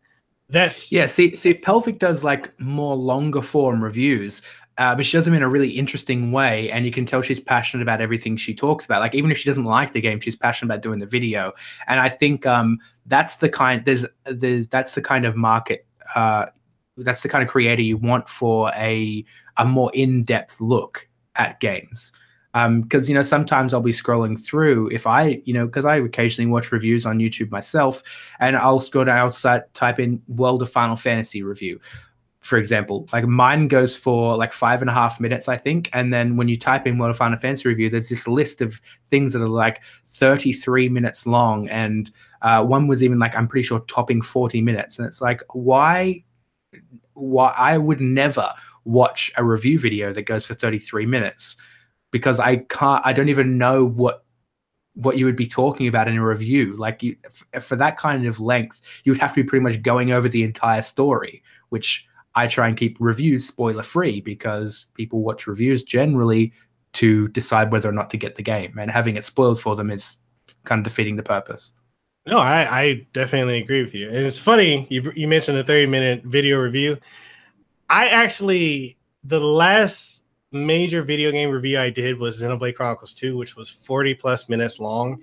I put so much into it to the point where it burnt me out for the longest. I didn't want to play anything else. I didn't want to write any more review. I'm still burnt out from that video.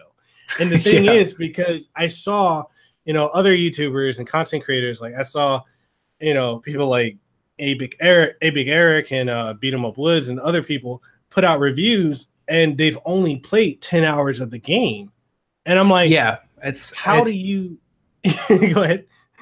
It's the difference. Like, I try and be upfront with how much I've played also, like with a review, because I will review a game that I haven't finished, because sometimes it's just not feasible. Like, I think it's perfectly fine. I didn't do a review of Persona 5, but I think it's perfectly reasonable to do a review of Persona 5, after playing like 40 or 50 hours.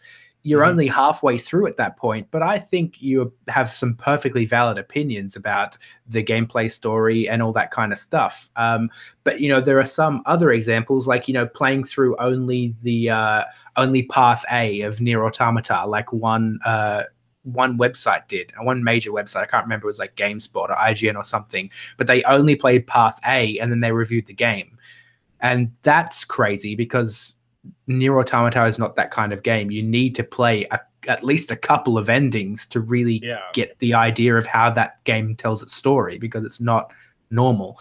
But yes, it is odd that people will review a game with so short an amount of time. But if you're going to do that, I think you can review a game you've only put 10 hours into or 5 hours into. If you really didn't like those hours and that's what you're doing the review on, you say, like, this is why I only played it for 5 hours, because I couldn't handle this, this, and this. And that at least lets the audience know that, okay, maybe it does get better later, but it's so bad at the moment that this guy really didn't even want to continue playing. I think that's helpful. And there is certainly also an audience for really long-form reviews and really in-depth analysis. There's an audience for that. People do love that stuff, so it's perfectly fine to do that kind of thing. But I have a real feeling at the moment that if I'm going to mention something in a video, it should be noteworthy. I shouldn't be mentioning things that are just average or mediocre or just good. It's just silly to dedicate minutes of video to say, oh well, the graphics are good and the sound is good, it fits, but I can't really remember any of the tracks. Like, it's just sort of pointless to mention that stuff. It really is. And I feel like, especially if you're looking at Xenoblade Chronicles 2, 10 hours in that game is what, 10 hours is a drop in the bucket. That's a nothing. Like, I spent like 40 hours in chapter 3 because in the in pre-release with the review copies, you were only allowed to talk about events in chapters 3 and 4, I believe. So in order to do my Q&A videos, which I did prior to release, I just spent a crap load of time in those chapters, and I didn't feel like I was like holding myself back from progressing. I was still having a lot of fun. So it's crazy that you could spend 10 hours in Xenoblade Chronicles 2 and review it. So with can you say you got a review copy of it, right? Yeah. So do you when it comes to getting review copies from Nintendo, is it true that you have to have at least 10,000 subscribers? Probably for Nintendo of America. A lot of it's where I am semi-privileged in that I live in Australia, where there isn't a huge market for the kind of games that I play. So the distributors over here and the publishers over here are a little more. They're basically, you know, they get an allocation of codes or copies, and nobody asks for them. Bandai Namco Australia is not a publisher. They're a distributor for all of Bandai Namco. They also distribute for all of Square Enix, and they also distribute for all of NIS America. So Bandai Namco over here, I've been told that sometimes I will send an email through to request a review code, and I'll be the only request they have for that game. Okay, so you just made me think I should probably talk to them, because I know, as I've talked with Nintendo of America here, and I've done some collaborations with them previously. Well, Nintendo Australia, the problem is that because they're local distributors, they only generally work with people that live in Australia, because they're not like publishers. So they're only like super interested in actually getting local stuff, which is a shame. But Nintendo of Australia, they probably do also have a restriction on who they'll talk to.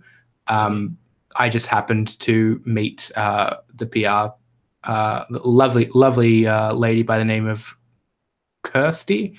Yeah, Kirsty at Nintendo. I met her at a convention, and just sort of got in that way. That's good, because I know I recently just got approved for Nintendo's PR site, because, you know, a lot of them have that express.net type of website. Yeah. And I just got approved for that. And I was like, wow, I don't even have 10,000 subscribers, but maybe I know one of the publishers I've talked to. People have asked me before, because I was generally small. Like when I started getting review copies, I was a really small channel, and people ask me, you know, how you do it and whatever else. And I say, look, some publishers are going to be results based, as in, you know, they're going to say, oh, you need to have 10,000 subs, or you need to have this amount of view time, or you need to have this and this. But a lot of publishers, especially that deal with JRPGs, are 100% rapport based. If you can be polite and kind and have a chat to them and show that you're genuinely passionate, you know, if they have copies or codes, spare ones, they're generally happy to give them to you. And there is no harm in sending an email through and requesting. You know, Be polite. You just send them out. The worst that's going to happen is that they don't reply to you, which has happened to me plenty of times before. And I'm sure if I asked Microsoft for something, I would never get a reply. Just because that's the nature of it. Microsoft is much bigger over here than other things, like both PlayStation and Microsoft. But, you know, Microsoft is so big, they don't need my coverage. Whereas, you know, smaller niche titles don't need my coverage, but they certainly benefit from it. Yeah, and you're definitely right. It is about building that rapport. And I've had a lot of people who are interested in getting into YouTube or content creating or video game journalism and review. And I've told them that, you know, just reach out to the start first. Yeah, like, I mean, make a little start. You don't have to be big, but you can't think, you know, a lot of people who want to start tech channels and stuff think that, you know, without even any fundamental, they haven't even got a channel yet, you're not going to be able to get that stuff. Yeah. Even with rapport-based things, you have to have something there. You have to show that you're at least passionate about doing this, and you're going to treat the product in a way that is beneficial to them.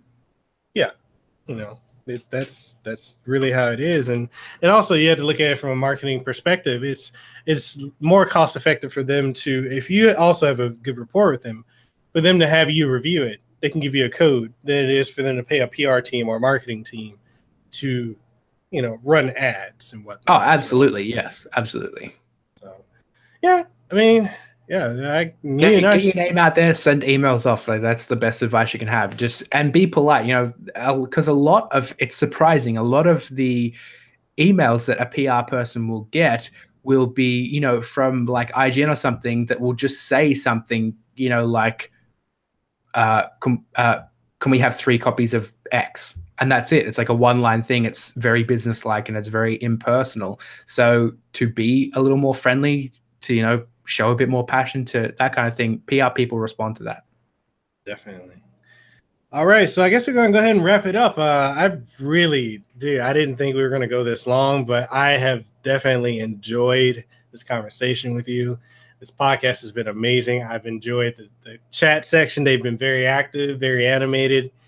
And we've definitely got to do this again. So, Jay, thank you so much for being on the podcast, man. Thanks for having me on. It was a lot of fun. This is probably the most fun I've had on the podcast to date. And thank all of you for watching the Kasanova Podcast featuring JRPG. Jay, if you want to go ahead and plug your channel, let people know where to find you and what to expect when they do. Yeah, it is just JRPG, so JAY and then RPG. You can search that. It's a bit weird because somebody already had the goddamn channel URL JRPG, and they do like some weird. I don't even know what content they do. So if you're ever looking for me on like social media or by URLs, it's JRPG with 2 E's on the end. So the G is just long form. But yeah, you can find me Twitter, YouTube, all that stuff. I just mainly do JRPGs. All right. And I'm your host, MekelKasanova. You can find me on Twitter, YouTube, Facebook, Instagram, other social medias I don't use. I don't know why I have them, but apparently at the time it was a good thought.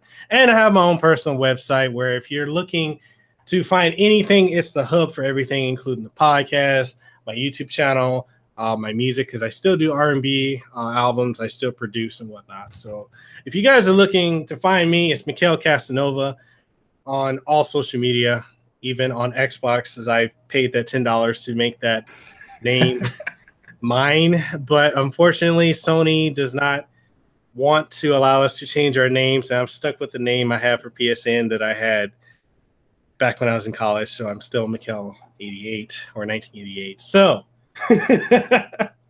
anyways, definitely everyone go and subscribe to JRPG's channel. Phenomenal channel, highly endorse it. And thank you, JRPG, for being on this podcast. Thank all of you for watching. You'll be able to catch this on YouTube, and if you want to catch it on iTunes, Google Play Music, SoundCloud, Stitcher, soon to be Spotify, and Pandora Radio, definitely look up the Kasanova Podcast. It'll be available tomorrow. So thank you all for watching. We had a good time. We enjoyed you guys, and we'll catch you in the next one. Peace. Thank you.